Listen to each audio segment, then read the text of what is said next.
एक ऐसे युग में जहां सभी जीव अपने ब्लड लाइन को जगाना चुनते हैं, मैंने कल्टीवेशन का रास्ता चुना। दूसरे लोग मुझ पर हंसते थे, मुझे एक नाकामयाब बेवकूफ़ कहते थे। ऐसा इसलिए था क्योंकि 10,000 साल पहले देवताओं और राक्षसों की भयानक लड़ाई में कल्टीवेशन की परंपरा मिटा दी गई थी, जिससे कल्टीवेशन सिर्फ लंबी उम्र पाने का रास्ता बन गया था, जबकि अपने ब्लड लाइन को जगाना ही सबसे आगे जाने का असली तरीका था। लेकिन मैं इन तानों से बिल्कुल नहीं हिला, क्योंकि जल्द ही आसमान में दरार पड़ने वाली थी और अनंत डरावने राक्षस बाहर निकलेंगे जो पल भर में अनगिनत अवेकेंड लोगों को मार देंगे।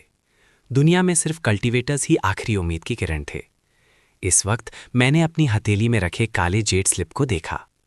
मेरे पिछले जन्म में मेरा परिवार और मैं उस तबाही में मारे गए थे, लेकिन मेरा पुनर्जन्म एक अलग दुनिया के कल्टीवेशन वर्ल्ड में हो गया, जहां मुझे इत्तेफाक से वन थॉट रीइंकार्नेशन टेक्निक मिल गई। 10,000 साल की कड़ी कल्टीवेशन के बाद मैं एक ना हारने वाला लेजेंड बन गया। अपने समय का एक किस्सा बन गया।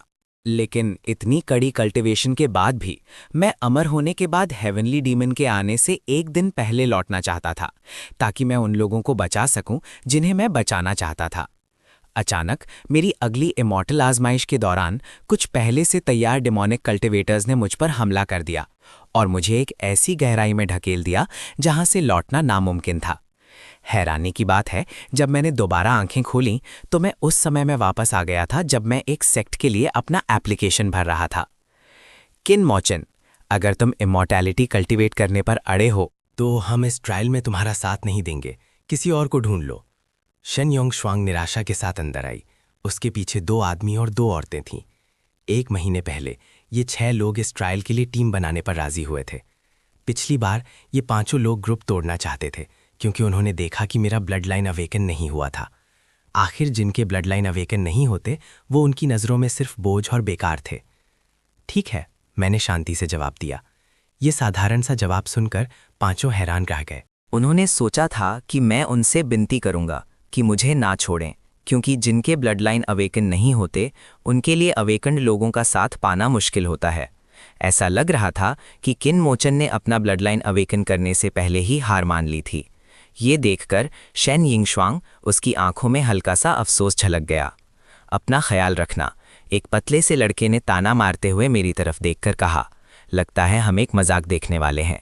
100 साल पुरानी दिमागी बीमारी के बिना कोई कल्टीवेशन जैसे शब्द लिख ही नहीं सकता। मुझे अपने टीममेट्स द्वारा छोड़ दिया जाते देख आसपास के डिसाइपल्स फिर से हंसने लगे, लेकिन मैंने कोई ध्यान नहीं दिया। घर वापस आने पर मेरे माता पिता ने मेरे लिए एक शानदार दावत तैयार की थी। ये जानकर कि उनके बेटे का ब्लड लाइन अवेकन नहीं हुआ है, उन्होंने खाने के वक्त इस बारे में कोई बात नहीं की। खाने के बाद ही मेरे पिता ने मुझे वापस बुलाया और एक सफ़ेद जेड स्लिप मेरे हाथ में दी। बेटा चेन, ये लो। उन्होंने एक गहरी सांस ली और मुस्कुराए। जिसमें हमारी 20 साल से ज़्यादा की बचत है। इसे ले लो। तुम्हारी माँ और मेरा ब्लड लाइन अवेकन नहीं हुआ है, फिर भी हमने शांति से जिंदगी गुजारी है। तुम अब बड़े हो गए हो, तुम्हें अपने फैसले खुद करने चाहिए। हम तुम्हारे लिए बस इतना ही कर सकते हैं। फिर उन्होंने जेड स्लिप मेरे हाथ में थमा दी और मेरी माँ की पैकिंग में मदद करने चले गए। मैं वहीं खड़ा रहा और हजारों सालों से जुड़े इस पारिवारिक बंधन की यादें मेरे दिमाग में ताज़ा हो गईं। यादें और सच्चाई आपस में मिल गईं।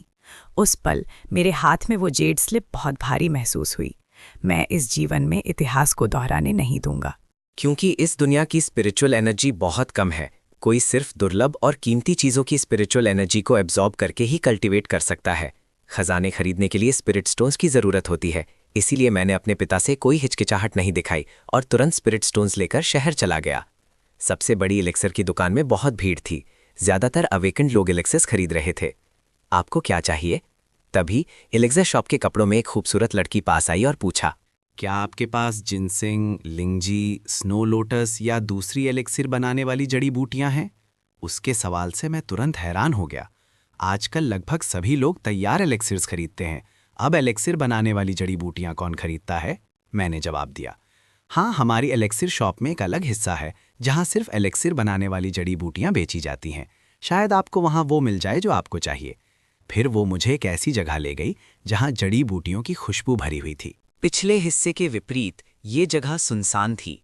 एक बूढ़े आदमी ने, चश्मा पहने वो बूढ़ा आदमी चुपचाप लकड़ी की टेबल पर बैठा पुरानी किताबें पढ़ रहा था।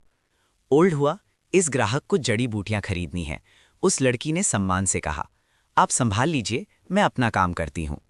उस बूढ़े आदमी ने सर हिलाया, फिर किताब नीचे रखी और मेरी तरफ देखा। नौजवान, मुझे कुछ जड़ी बूटियां चाहिए, जितनी पुरानी हो उतना बेहतर, मैंने साफ साफ कहा। आजकल बहुत कम लोग जड़ी बूटियां खरीदते हैं। बूढ़े आदमी ने एक स्क्रोल देखा और कहा, ये लिस्ट है। मैंने कहा, मुझे असली चीजें देखनी है। मैंने एक गैनोडर्मा लूसिडम, एक स्नो लोटस और एक 10,000 साल पुराना जिनसिंग एसेंस चुना। बूढ़ा आदमी थोड़ा हैरान था। आजकल ऐसे कम ही नौजवान हैं जो इन दुर्लभ जड़ी बूटियों को पहचान सकते हैं। फिर वो उठा और अपने पीछे की स्पिरिटवुड कैबिनेट से 3 सुंदर स्पिरिट बॉक्स निकाले। तीनों स्पिरिचुअल जड़ी बूटियों से निकलती हल्की स्पिरिचुअल एनर्जी को महसूस करके मैंने उनकी कीमत स्पिरिट स्टोन्स में पूछी। एक जड़ी बूटी की कीमत 3,50,000 स्पिरिट स्टोन्स थी और तीनों की कुल कीमत 10,50,000 स्पिरिट स्टोन्स होगी। मैंने हल्के से तेवर चढ़ाए काउंटर की तरफ देखा और कहा कि मेरे पास सिर्फ 5 लाख से थोड़े ज्यादा स्पिरिट स्टोन्स बचे हैं, जो सिर्फ एक खरीदने के लिए काफ़ी हैं। एक पल सोचने के बाद मैंने उस बूढ़े आदमी से कुछ और थोड़ी सस्ती जड़ी बूटियां लाने को कहा।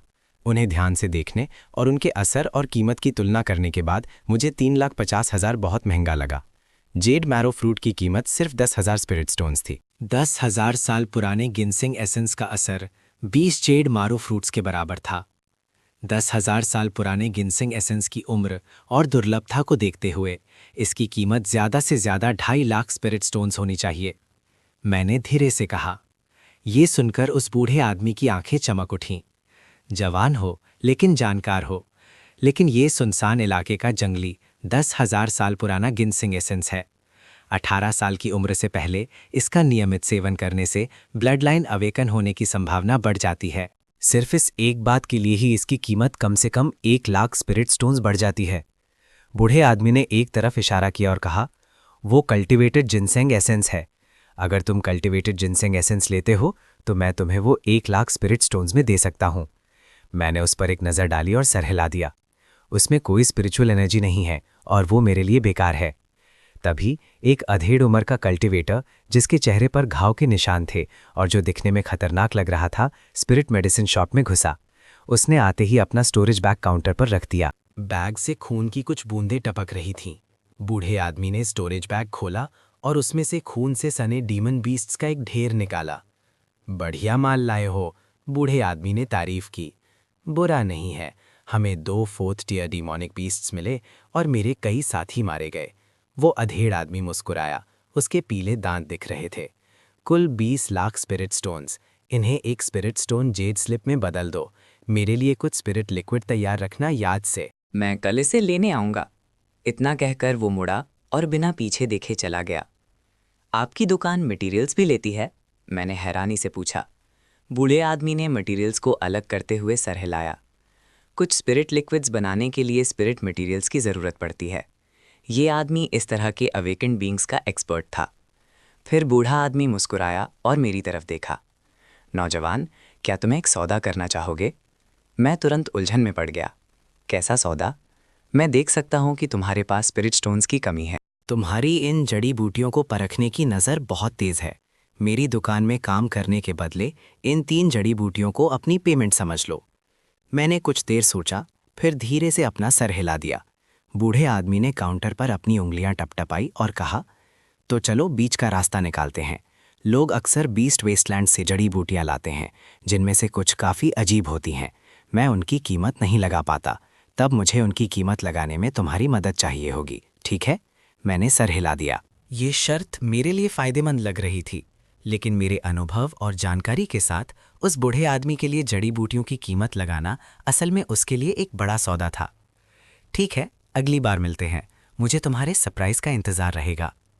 बूढ़े आदमी ने कीमत कम कर दी और फिर मुड़कर मटेरियल्स ठीक करने लगा। जड़ी बूटियां लेने के बाद मैं अपने मैजिकल आर्टिफैक्ट पर बैठकर ब्राइट मून लेक स्पिरिचुअल रियम चला गया। पुनर्जन्म के बाद मुझे पता चला कि bright moon lake spiritual energy में स्पिरिचुअल एनर्जी कहीं और से ज़्यादा है।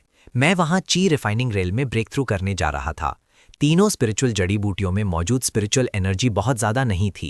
अगर मैं दूसरे कल्टिवेटर्स के साथ ची रिफाइनिंग रेल में ब्रेक थ्रू करता तो ये मुश्किल होता, लेकिन एक शक्तिशाली व्यक्ति के रूप में जो कभी ह्यूमन पाथ के शिखर पर खड़ा था, मैं इन 3 स्पिरिचुअल जड़ी बूटियों का पूरा फायदा उठा सकता था और पूरे विश्वास के साथ। ची रिफाइनिंग रेल में ब्रेक थ्रू कर सकता था। Bright moon lake spiritual rail में झील के किनारे कई बूढ़े आदमी भी बैठे थे जो ध्यान लगा रहे थे और इमॉर्टैलिटी कल्टिवेट कर रहे थे।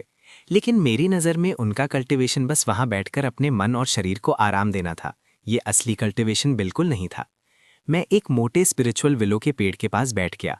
कई सफ़ेद बालों वाले बूढ़े आदमियों ने मुझे घेर लिया। कुछ दिन पहले जब मैंने कल्टिवेट करना शुरू किया तो इन बूढ़े आदमियों ने महसूस किया कि मेरे पास रहने से उनमें ताजगी आ जाती है। इसीलिए जब भी वो मुझे देखते वो मेरे पास आ जाते।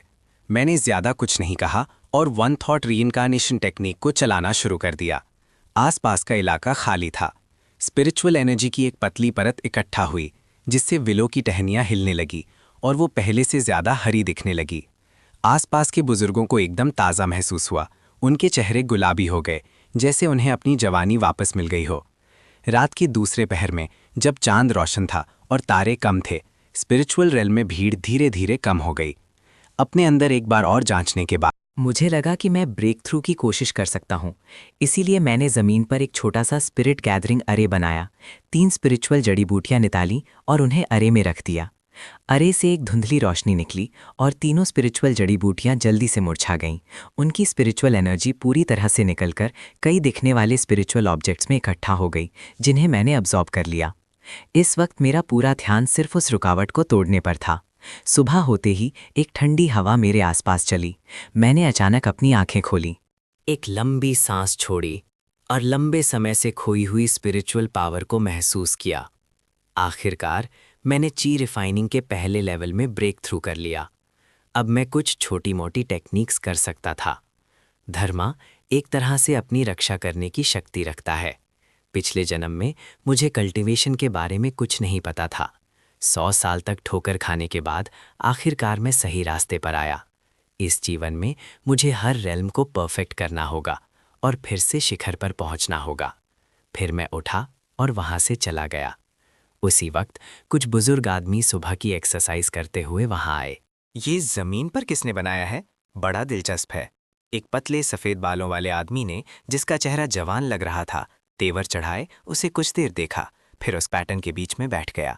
अचानक वो चौंक गया। अरे, ये तो कमाल है। मेरे लिए पता लगाओ ये किसने बनाया है। घर आकर मैंने एक धर्मा रोब पहना और सेक्ट की तरफ निकल गया। कुछ ही समय में होली एकेडमी सभी सेक्ट्स को एक साथ लाकर पहला हेवनली मैंडेट कप कंपटीशन आयोजित करेगी। पहले स्थान पर आने वाले को बहुत ज़्यादा अटेंशन और बड़े रिसोर्सेज मिलेंगे। सिर्फ सेक्ट के जरिए, सिर्फ वो लोग जो सेक्ट असेसमेंट पास करते हैं, उन्हें हेवनली फेट कप टूर्नामेंट में हिस्सा लेने का मौका मिलता है। इसलिए मुझे इस सेक्ट असेसमेंट में शामिल होना ही था। इस वक्त किंग युन सेक्ट के 6 हॉल्स में बहुत शोर और अफरा तफरी थी। मेरे आने से हॉल्स में कुछ पल के लिए शांति छा गई। हमारे सेक्ट का कल्टीवेशन मास्टर आ गया। किसी ने ताना मारा, लेकिन जैसी उम्मीद थी वैसा समर्थन नहीं मिला। इस वक्त दूसरे डिसाइपल्स मुझे हैरानी से देख रहे थे। आज मैं पहले से अलग लग रहा था। मुझ में एक अलग ही एहसास था। तभी टीचिंग एल्डर लिन शियाओ हॉल में आई, सबको शांत करने के लिए टेबल पर हाथ मारा और फिर इस सेक्ट असेसमेंट के लिए सावधानियां बताने लगी। युनजू के 28 सेक्ट्स की इस जॉइंट एग्जामिनेशन का स्थान 38 ट्रायल सीक्रेटरियम था, जहां उन्हें अलग अलग लेवल के मॉन्स्टर्स का शिकार करना था। अलग अलग पॉइंट्स मिलेंगे, जिसमें first year level 1 demonic beast से मिलने वाले पॉइंट्स फाउंडेशन एस्टैब्लिशमेंट अनुभव के बराबर हैं। सब लोग स्क्वायर में जाकर अपनी यात्रा से पहले का सामान ले लो। इतना कहकर लिन श्वेयाओ मुड़ी और चली गईं। डिसाइपल्स कृपया लाइन में लगकर अपना सामान लें। तभी स्क्वायर के सामने से एक शानदार आवाज़ आई। वो सेक्ट लीडर थे। एक अवेकेंड वन होने के नाते बिना किसी एम्पलीफाइंग मैजिक वेपन के भी उनकी आवाज़ बहुत डरावनी थी। अवेकेंड वंस अपना सामान बीच से लें। वेपन रिफाइनर्स दाईं तरफ और एल्केमिस्ट्स बाईं तरफ। हमारे सेक्ट के अलावा और किसने इमोर्टैलिटी कल्टीवेट करना चुना? जैसा कि सब जानते हैं, सेक्ट असेसमेंट के दौरान अलग अलग चुनाव के नतीजे में अलग अलग रिसोर्स पैक्स मिलते हैं। एक जैसे एलिक्सर्स के अलावा अवेकेंड वंस को होली एकेडमी द्वारा बनाया गया एक स्पिरिचुअल आर्मर का सेट मिलेगा। वेपन रिफाइनर्स, जिन्हें नॉविस वेपन रिफाइनिंग पपेट मिलेगा, उन्हें नॉविस एल्केमी फर्नेस मिलेगा। जहां तक इमॉर्टैलिटी कल्टिवेट करने की बात है, ये सेक्ट असेसमेंट में पहले कभी नहीं हुआ। यहाँ तक कि सेक्ट लीडर को भी नहीं पता था कि इसके साथ कौन सा मैजिक वेपन देना ठीक रहेगा। थोड़ी देर सोचने के बाद वो हंस पड़े। ये इमॉर्टैलिटी कल्टिवेटिंग डिसाइपल अपना सामान लेने मेरे पास आया है। ऐसा सीन आम डिसाइपल्स के लिए अजीब हो सकता है, लेकिन इसका मुझ पर कोई असर नहीं हुआ। मैं शांति से स्टेज पर चला गया। डिसाइपल, अगर तुम अभी भी अपना मन बदलना चाहते हो तो मैं तुम्हें दूसरा मौका दे सकता हूँ। सेक्ट लीडर ने मुझे समझाने की कोशिश की, लेकिन मैंने अपना सर हिला दिया। सेक्ट लीडर ने आह भरी, साय, ये लड़का इतना जिद्दी कैसे हो सकता है? लेकिन वो और कुछ नहीं कह सके। मेहनत करना। सेक्ट लीडर ने तमाशा देख रहे दूसरे डिसाइपल्स को गुस्से से देखा। क्या देख रहे हो? जल्दी करो और अपना सामान लो। उसी पल लंबे नीले बालों वाली, लंबे कद की और सुंदर चेहरे वाली एक लड़की पास से गुजरी। उसकी निगाहें हल्के से उस पर पड़ी, उसे ध्यान से देखते हुए। सुहान श्वांग, हमारे सेक्ट के साथ हेवनली ग्रेड अवेकेंड वंस में से एक लौती महिला। इतने करीब से वो कितनी खूबसूरत है। एक मेल डिसाइपल सुहान श्वांग को देखता ही रह गया। आधे घंटे बाद जब सबको अपने रिसोर्सेज मिल गए, सेक्ट लीडर के आदेश पर हजारों परीक्षार्थी एक बड़े जुलूस में सेक्ट से बाहर निकले। इस समय लिंगजू में माहौल अजीब था। कई डिसाइपल्स बेचैन थे, दूसरों से बात करके तनाव कम करने की कोशिश कर रहे थे। कई लोग चुपके से उसकी तरफ देख रहे थे। क्या उसे डर नहीं लग रहा? उसने पूछा। मैंने चिंगयुन सेक्ट के 6 हॉल से सुना है कि उसका ना सिर्फ हार्टलेस ब्लडलाइन है, बल्कि उसे उसकी ओरिजिनल टीम ने भी छोड़ दिया। ऐसे को कौन चाहेगा? कितना बड़ा बोझ है। ये लोग जोर से हंसे, जैसे कि इससे उनका तनाव दूर हो जाएगा। ठीक है, हम number 38 stone forest secret realm पहुंच गए हैं। ये एरिया जमीन से 200 जांग तक ही सीमित है। सब लोग लिंगजू से नीचे कूद जाओ। पीछे का कैबिन का दरवाजा खुलता है और एस्कॉर्ट स्टाफ हर एक को एक फ्लाइंग तालिस्मान देता है। सभी परीक्षार्थी एक के बाद एक छोटी टीम्स में नीचे कूद जाते हैं। एक टूटा फूटा सीक्रेट रेल बेलों, स्पिरिचुअल जड़ी बूटियों और उड़ने वाले स्पिरिचुअल कीड़ों से भरा है। हवा में नमी वाली स्पिरिचुअल एनर्जी है। देखो वो कौन है? पूरे सेक्ट में एक लौता कल्टिवेटर। 10,000 में से एक की संभावना से हम उससे मिल गए। एक फीमेल डिसाइपल ने चिंता से पूछा, सुनो, अगर हमें बाद में कोई डीमन बीस्ट मिला तो क्या हमें उसकी मदद करनी चाहिए? मदद? असेसमेंट में हम मदद कैसे कर सकते हैं? अपने साथी डिसाइपल्स को इसकी रिपोर्ट करने में मदद करेंगे और हमें एक्स्ट्रा पॉइंट्स भी मिल सकते हैं। एक हट्टे कट्टे मेल डिसाइपल ने विश्वास के साथ कहा। जैसे ही वो पांचों बात कर रहे थे, मेरे पीछे के खंडारों से 3 नेदर वुल्फ स्कूट कर बाहर आए। हर एक 10 फीट से ज्यादा ऊंचा और 20 फीट लंबा था। अपने दांत दिखा रहा था और बेहद खतरनाक लग रहा था। लेकिन मुझे उनसे कोई फर्क पड़ता नहीं दिखा और मैं धीरे धीरे आगे बढ़ता रहा। और उन्होंने सीक्रेट रेल में इतनी लापरवाही बरतने की हिम्मत की। वो तो सीधे मौत को न्योता दे रहे थे। भले ही उस तगड़े मेल डिसाइपल ने ऐसा कहा, उसने अपनी स्पिरिट ब्लेड को कसकर पकड़ लिया। किसी भी पल हमला करने के लिए तैयार था। नेदर वुल्फ्स स्पिरिट हर्ब्स से ढकी एक चट्टान पर खड़े थे। उनकी चिंतित ठंडी आंखें आगे खड़ी उस शख्सियत पर टिकी हुई थीं। अचानक वो आगे लपके, लेकिन मैंने सिर्फ तीनों नेदर वुल्फ्स पर एक नज़र डाली और ना तो हिला और ना ही उनसे बचा। वो बेवकूफ हमला करने ही वाला था कि खंडारों के पीछे छिपे 5 लोगों ने ये देखा और तुरंत उसे बुरा भला कहा। ये एक नेदरवर्ल्ड वुल्फ था, कोई सेक्ट का पालतू जानवर नहीं। ये तो छोड़ ही दो कि नेदरवर्ल्ड वुल्फ स्पिरिट मैजिक को भी काट सकता था। उसके तेज दांत और पंजे और तेज गति से लपकने पर जो ताकत उसमें होती थी, उसे कम नहीं समझना चाहिए था। अवेकेंड ब्लड लाइन वाले भी अगर नेदरवर्ल्ड वुल्फ से सीधा टकरा जाते तो कुछ देर के लिए हिल नहीं पाते, जबकि जिनके ब्लड लाइन अवेकन नहीं होते वो सीधी टक्कर से मरते नहीं भी तो गंभीर रूप से घायल हो जाते। लेकिन अगले ही पल मैं मुड़ा और अचानक हमला कर दिया। धूम धूम धूम, हवा में 3 मुक्के मारे गए और आगे बढ़ रहे तीनों नेदरवर्ल्ड वुल्व्स टोप के गोलों की तरह पीछे जा गिरे। उनमें से एक नेदरवर्ल्ड वुल्फ लुढ़ककर 5 लोगों के ग्रुप के ठीक सामने आ गिरा। उसके मुंह से खून की एक बूंद टपक रही थी। एक पल में वो मर चुका था। उस तगड़े मेल डिसाइपल ने अपने पैरों के पास पड़े फर्स्ट ईयर डीमन बीस्ट को देखा और तुरंत हैरान रह गया। उसने सच में नेदरवर्ल्ड वुल्फ को मार दिया। ये कैसे हो सकता है? किसी ने धीमी आवाज में कहा। जाओगांग, इस आदमी ने ये कैसे किया? एक फीमेल डिसाइपल ने बड़ी बड़ी आंखों से देखा। जाओगांग, वो तगड़ा मेल डिसाइपल ने मुश्किल से थूक निकला। एक फर्स्ट या डीमन बीस्ट को तुरंत मारने का मतलब कम से कम एक हेवनली ग्रेड अवेकेंड वन होना था। आम अवेकेंड वंस फर्स्ट या डीमन बीस्ट्स को मार सकते थे, लेकिन इसके लिए एक भयानक लड़ाई की ज़रूरत होती। सिर्फ हेवनली ग्रेड अवेकेंड वंस ही अपनी अवेकनिंग स्किल्स का इस्तेमाल करके एक फर्स्ट या डीमन बीस्ट को तुरंत मार सकते थे। उसी पल मैं अपनी ब्लेड से एक नेदरवर्ल्ड वुल्फ के डीमन कोर को निकाल रहा था। फिर उसे अपने स्टोरेज बैग में रख रहा था। बिना पीछे देखे मैं वहां से चला गया। की रिफाइनिंग स्टेज में ब्रेक थ्रू करने के बाद मेरी 5 इंद्रियां और 6ठी इंद्रियां बहुत बेहतर हो गई थीं। मैं 100 फीट के दायरे में हल्की सी हवा की कंपन को भी आसानी से महसूस कर सकता था। इसलिए मुझे नेदरवर्ल्ड वुल्व्स और इन डिसाइपल्स की मौजूदगी का पहले से ही एहसास हो गया था। वो बस कुछ फर्स्ट ईयर अवेकेंड वंस थे, मेरे ध्यान देने लायक नहीं। तीनों डीमन कोर्स इकट्ठा करने के बाद मैं सीधा टूटे हुए सीक्रेट रेल्म के बीच की तरफ चल पड़ा।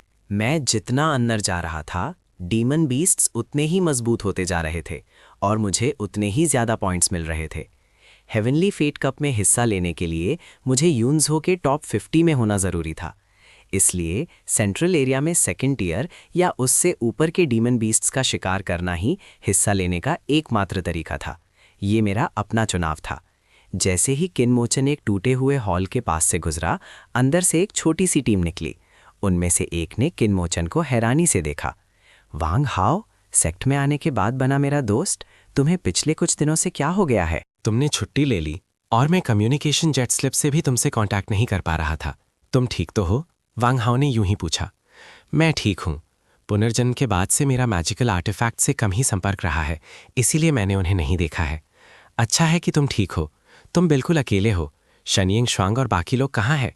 छोड़ो, जब तुम अकेले हो तो मेरे साथ आओ, वांग हाओ बोलता ही गया। मैंने सर झुकाकर हल्की मुस्कुराहट दी। ये हुई ना बात, हमारे श्वेंतियान ट्विन हीरोज। असेसमेंट में एक साथ सब कुछ साफ कर देंगे। रानी मेरे शामिल होने से बहुत खुश है। चलो, मैं तुम्हें अपने ही हॉल के इन डिसाइपल से मिलवाता हूँ। ये काफी मजबूत हैं। किनमोचन, मेरा प्यारा दोस्त, बाद में हमारे साथ ही सफर करेगा। कृपया उसका अच्छे से ख्याल रखना। वांग हाओ ने इंट्रोड्यूस किया। मैंने बेपरवाही से सर हिला दिया। लिऊ फेंग और दूसरे दो मेरा रवैया देखकर शक में पड़ गए। नाखुश तो थे, लेकिन वांग हाओ का सम्मान करते हुए मैंने ज्यादा कुछ नहीं कहा। बस उम्मीद की कि ये आदमी ज्यादा बेशर्म नहीं होगा और सेक्ट में दाखिले के लिए पॉइंट्स ट्रांसफर होने के बाद खुद ही चला जाएगा। मैं नहीं चाहता था कि वो हमारी टीम को परेशान करता रहे। खंडरों से गुजरते हुए लियू फेंग और दूसरे लोग असेसमेंट के आसपास की स्ट्रैटेजी पर चर्चा कर रहे थे। भले ही हमारी टीम में एक आदमी और था, थोड़ी मेहनत से हम अभी भी कुछ पॉइंट्स वापस ला सकते थे। दो मिंग ने मेरी तरफ देखा और फिर कहा, मैं उनकी मेरे शामिल होने से नाखुशी को कैसे नहीं सुनता, लेकिन उसने ज्यादा कुछ नहीं कहा। इस पल मैंने अपनी दाईं तरफ के खंडरों की तरफ देखा। मुझे एहसास हुआ कि वहां डेमोनिक बीस्ट्स आ रहे हैं। वो झुंड में रहने वाले डेमोनिक बीस्ट्स होने चाहिए। कुछ कदम चलने के बाद वांग हाओ और बाकी लोग भी रुक गए और चौकस होकर इधर उधर देखने लगे। तभी मेरी दाईं तरफ के खंडारों से डेमोनिक बीस्ट्स के दौड़ने की आवाज आई। 25 डेमोनिक बीस्ट्स खंडारों से बाहर निकले। 1 second year armoured boar, 12 first year ghost wolves और 11 first year double tail spirit cats. चिनमोचन और मैं सेकेंड ईयर आर्मर्ड बोर को रोक कर रखेंगे। तुम लोग जल्दी से। फर्स्ट ईयर डेमोनिक बीस्ट से निपटो। वांग हाओ का चेहरा गंभीर था जब उसने ठंडे स्वर में कहा कि दूसरे 3 बिना कुछ कहे अपनी स्पिरिट प्लेट्स के साथ आगे बढ़े। आयरन क्लैड बोर, जैसा कि नाम से ही साफ है, अटैक और डिफेंस दोनों में ही ऊंचा था, जिससे उसे मारना मुश्किल था। साफ था वांग हाओ का 1 सेकेंड ईयर गिमन बीस्ट को अकेले मारने का कोई इरादा नहीं था। उसकी हरकतें तेजी से थीं। वो एक चिड़िया की हल्की सी हरकत से बच रहा था। वांग हाओ ने आयरन क्लैड बोर से 4-5 घंटे तक लड़ाई की, जब तक लियू फेंग और दूसरे 2 ने सभी फर्स्ट ईयर डीमन बीस्ट्स को मार नहीं दिया। फिर उन्होंने आयरन क्लैड बोर को दोबारा घेर लिया। आधे घंटे से भी कम समय में उन्होंने सामने आए सभी 18 डीमन बीस्ट्स को मार दिया था, जिससे उन्हें 27 से ज्यादा पॉइंट्स मिले। असेसमेंट में ये स्पीड काफ़ी अच्छी थी। हमेशा की तरह हर व्यक्ति को 5 पॉइंट्स और 2 एक्स्ट्रा पॉइंट्स।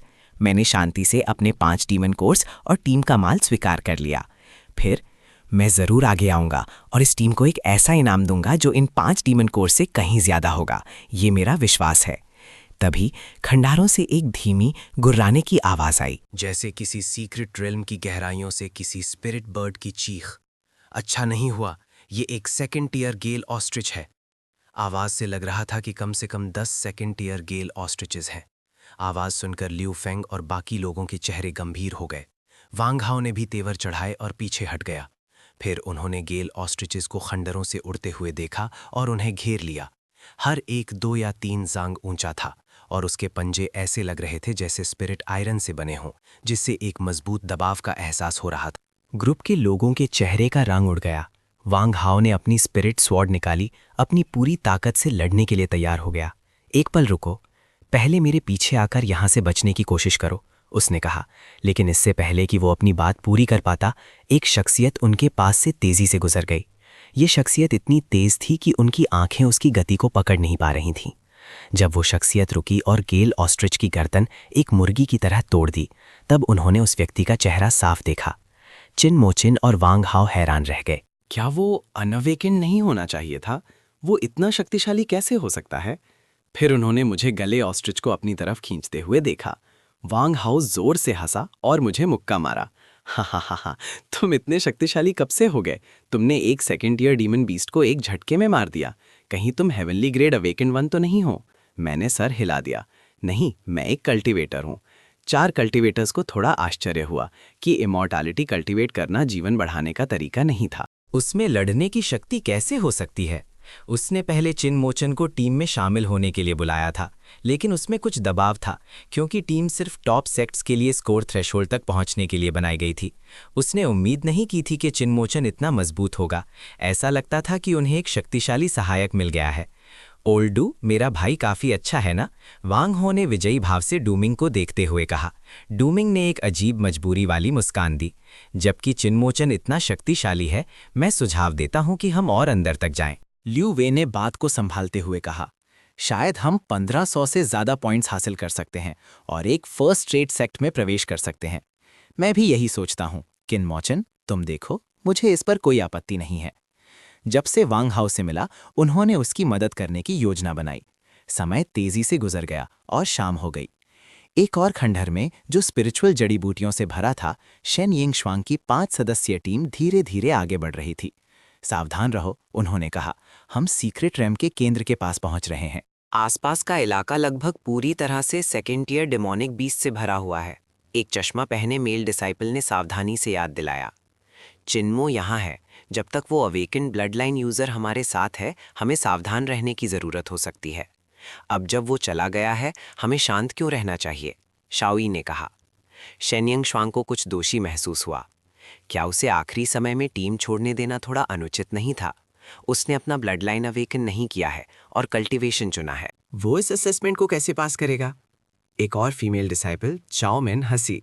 मेरी प्यारी मिस शेन, तुम फिर से बहुत दयालु हो रही हो। तभी आगे कुछ हरकत हुई।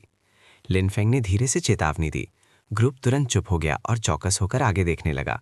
उन्होंने देखा, एक विशाल जानवर आगे के खंडहरों से निकल कर आया। ये जानवर लगभग 3 जांग ऊंचा था, एक इंसान जितना ऊंचा, और पूरी तरह से काला था, जिस पर 2 सुनहरी धाराएं थीं। ये एक 3rd टियर डीमन बीस्ट था। Golden striped netherworld leopard. ये घायल था। एक हेवनली रैंक अवेकेंड वन एक 3rd टियर डीमन बीस्ट का शिकार कर रहा था। शाओई और टांगया ने आगे ध्यान से देखा जब वो बाहर आए। जाओ मिन की आंखें चमक उठीं। वो भी देखना चाहती थी कि कौन सा हेवनली रैंक अवेकेंड वन एक 3rd टियर डीमन बीस्ट का शिकार कर रहा है। अगर वो उसके सेक्ट से कोई होता तो वो बाहर जाकर जान पहचान बना सकती थी। ये चिन मोचिन था। जाओ मिन चिन मोचिन को उन 5 लोगों में देखकर हैरान रह गई जो बाहर निकले थे। इस आदमी की किस्मत सच में अच्छी है। वो लियूवे और दूसरों के साथ है? शन यंग श्वांग ने पूछा। शाओई ने सर हिलाया। वो सब हमारे सेक्ट के अवेकेंड वंस हैं। उनकी टीम शायद हमारे सेक्ट में टॉप 3 में भी हो सकती है। चिन मोचिन सच में किस्मत वाला है जो उनकी टीम में शामिल हो गया, शन यंग श्वांग ने हल्की जलन के साथ कहा। मैं सिर्फ वांग हाओ को जानती हूँ। मुझे उम्मीद नहीं थी कि दूसरे इतने शक्तिशाली होंगे। टांगया ने अपनी जीभ चटकाई। ये लोग सच में हिम्मत वाले हैं। एक 3rd टियर डेमोनिक बीस्ट का शिकार करने की हिम्मत कर रहे हैं। चलो देखते हैं। ग्रुप तेजी से उनके पीछे भागा। आज उन्होंने काफी डेमोनिक बीस्ट्स का शिकार किया था, ज्यादातर 2nd टियर और 1st टियर। शाम तक ही उन्हें एक 3rd टियर डेमोनिक बीस्ट मिला था। उन्होंने खुद हमला किया और उसे गंभीर रूप से घायल कर दिया। अचानक इस गोल्डन स्ट्राइप नेदरवर्ल्ड लेपर्ड ने मरने से पहले अपनी शक्ति दिखाई और भाग गया। सावधानी से एक ऊंची दीवार को पार करते हुए मैंने आगे बढ़ रहे वांगहाओ को पकड़ लिया। ये देखकर कि गोल्डन स्ट्राइप नेदरवर्ल्ड लेपर्ड, जिसे मैं लगभग पकड़ लिया था, फिर से भागने वाला था, मैंने पूछा, तुम क्या कर रहे हो? वांग हाओ ने उलझन में चिन मोचिन को देखा। चिन मोचिन ने कुछ नहीं कहा, लेकिन हवा के टूटने की एक तेज आवाज आई जो सुनहरी सूर्यास्त को दर्शा रही थी। रोशनी की एक धार हवा में से गुजरी, गोल्डन पैटर्न्ड नेदरवर्ल्ड लेपर्ड को खंडारों से चिपका दिया। वांग हाओ चौंक कर हाँफने लगा। अगर चिन मोचिन ने उसे पीछे नहीं खींचा होता तो वहीं पर खून बह गया होता। भले ही असेसमेंट में उम्मीदवारों को पॉइंट्स चुराने से मना नहीं था, लेकिन दूसरों की सुरक्षा की परवाह किए बिना इतनी खुलेआम चोरी करना कम ही होता था। कौन था वो? वैंग हाओ ने गुस्से से उस दिशा में देखा जहां से स्पिरिट ब्लेड आई थी। खंडरों से 3 लोग निकले, 3 नौजवान, भूरे काले कपड़ों में, तियानश्वन सेक्ट के सदस्य। लियू वे, तियानश्वन सेक्ट का एक हेवनली रैंक अवेकेंड, उनमें से एक था। दूसरों ने उन्हें तुरंत पहचान लिया। तुम लोग यहाँ क्या कर रहे हो? तुम्हारे तेवर देखकर लगता है कि तुम हमारा शिकार चुराने वाले हो। जू जिक्सवान अपने बालों के साथ सूरज जैसा सुंदर लग रहा था, लेकिन अब वो घमंड से भीड़ को घूर रहा था। जो जिक्सन की बातें सुनकर वांग हाओ तुरंत भड़क गया। तुम्हारा मतलब क्या है? हमारा शिकार? हमने साफ साफ इस गोल्डन स्ट्राइप्ड नेदरवर्ल्ड लेपर्ड को घायल करके यहाँ तक पीछा किया है। जो जिक्सन ने शांत मुस्कान के साथ कहा, खंडहरों से चिपके हुए लेपर्ड की तरफ इशारा करते हुए। वो स्पिरिट सूट किसकी है? वांग हाओ एक पल के लिए चुप हो गया, गुस्से से घूर रहा था। लियू वेई और दूसरे लोगों को भी एहसास हो गया कि दूसरी पार्टी उनका शिकार चुराना चाहती है, इसलिए उन्होंने अपनी मुट्ठियां बंद कर लीं। दूसरी पार्टी हेवनली प्रोफाउंड सेक्ट से एक हेवनली ग्रेड अवेकेंड थी। अगर वो सब एक साथ हमला करते तो भी शायद वो उसका मुकाबला नहीं कर पाते। इस जानवर को स्पिरिट सोड से मारकर चिपकाया गया है, और जबकि ये स्पिरिट सोड मेरी है तो ये जानवर भी ज़रूर मेरा है। जू जिक्सवान ने उनके गुस्से भरे घूरने को नज़रअंदाज किया, दीवार से चिपके गोल्डन स्ट्राइप नेदरवर्ल्ड लेपर्ड के पास गया, स्पिरिट सोड निकाली और नोक की हल्की सी झटके से लेपर्ड के डीमन कोर को दूर कर दिया। तभी एक अंगूठे के आकार का स्पिरिट स्टोन निकला, एक झंझनाहट के साथ खंडहरों से टकराया और फिर वापस उछलकर उस लेपर्ड से टकराया जिसे जाओ जिक्सवन इस्तेमाल कर रहा था। स्वान द्वारा हटाए गए डीमन कोर सीधा मेरी तरफ उड़ा। फिर मैंने उसे एक कलाई के झटके से पकड़ लिया। जाओ जिक्सवन जैसा उस्ताद? जाओ जिक्सवन की आंखें से खुल गईं। उसने ठंडे स्वर में मेरी तरफ देखा। ऐसे हुनर वाला एक आम आदमी, दिलचस्प।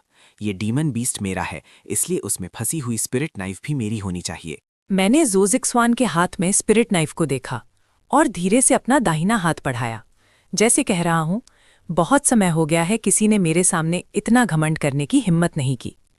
जो जिक्सवान को मजाक आया। उसने धीरे से अपना दाहिना हाथ उठाया। उसके आसपास का तापमान अचानक बढ़ गया और जमीन पर और उसके पैरों के पास की स्पिरिट हर्ब्स तुरंत सूख गईं और जलने लगीं। इतनी शक्ति वाला एक हेवनली ग्रेड अवेकेंड वन, मैं तुम्हें एक और मौका दूंगा। मैंने दोनों हाथों से डेमन कोर पेश किया और अपनी गलती मानने के लिए घुटनों के बल बैठ गया।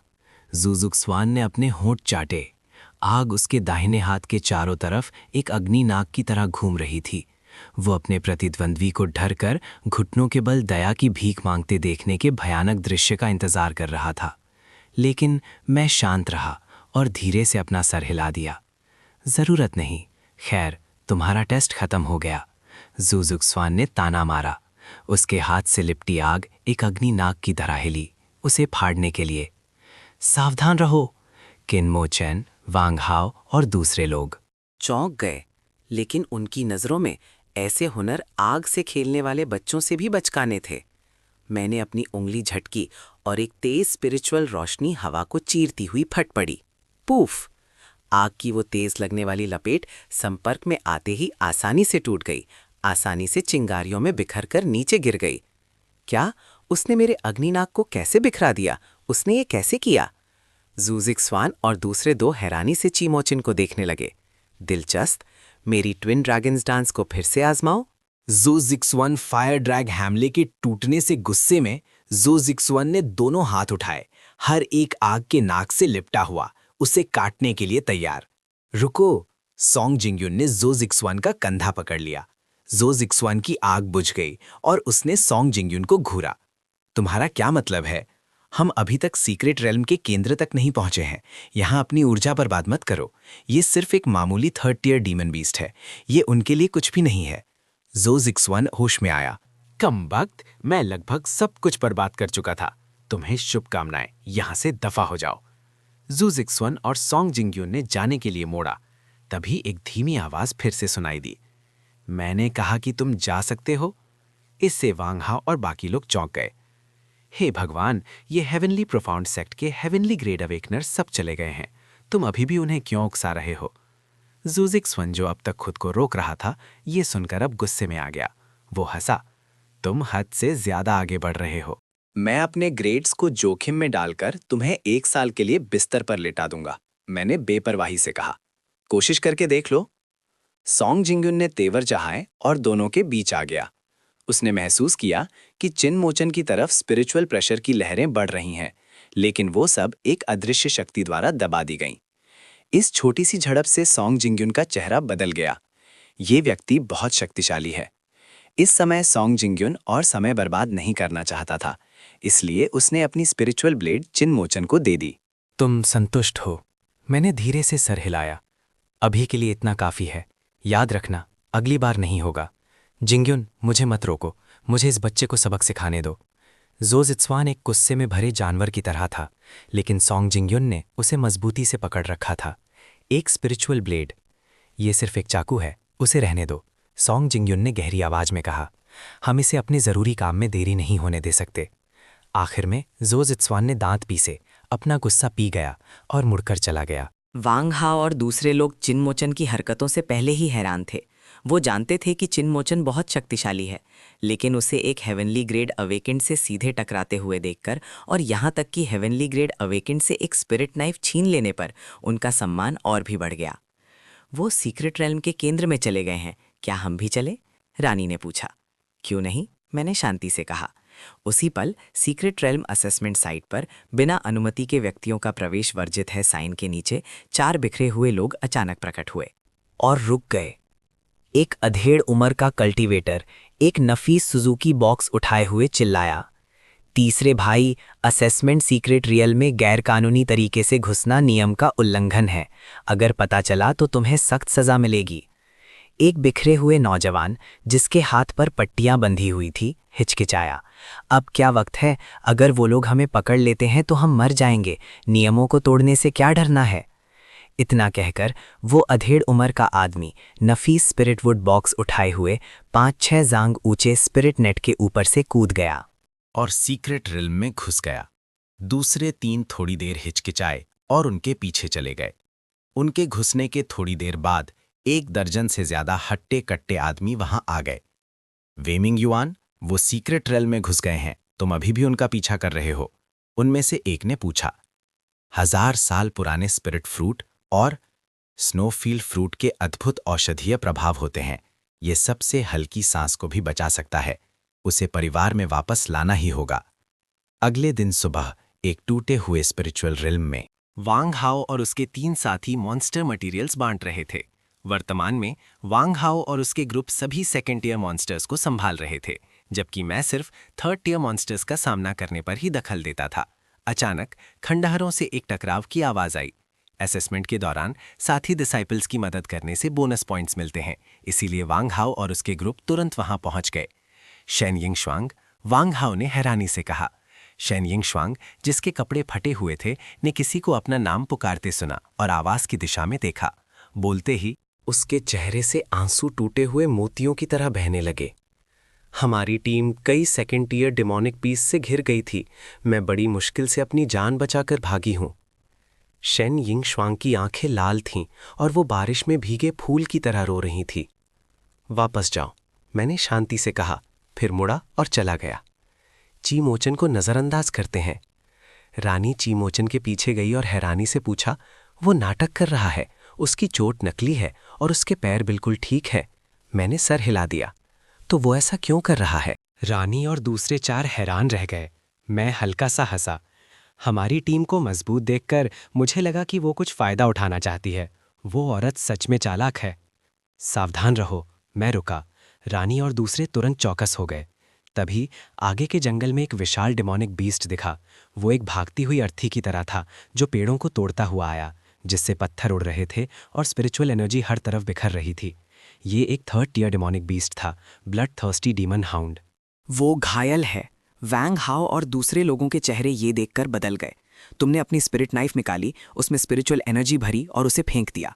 स्पिरिट नाइफ से एक ठंडी रोशनी निकली और हवा को चीरती हुई आगे बढ़ी। स्पिरिट नाइफ ने ठीक ब्लड थर्स्टी डीमन हाउंड की गर्दन पर निशाना लगाया, उसे पास के जमीन से चिपका दिया। काबू में आया ब्लड थर्स्टी डीमन हाउंड ने एक धीमी कर्कश दहाड़ मारी और छटपटाने लगा।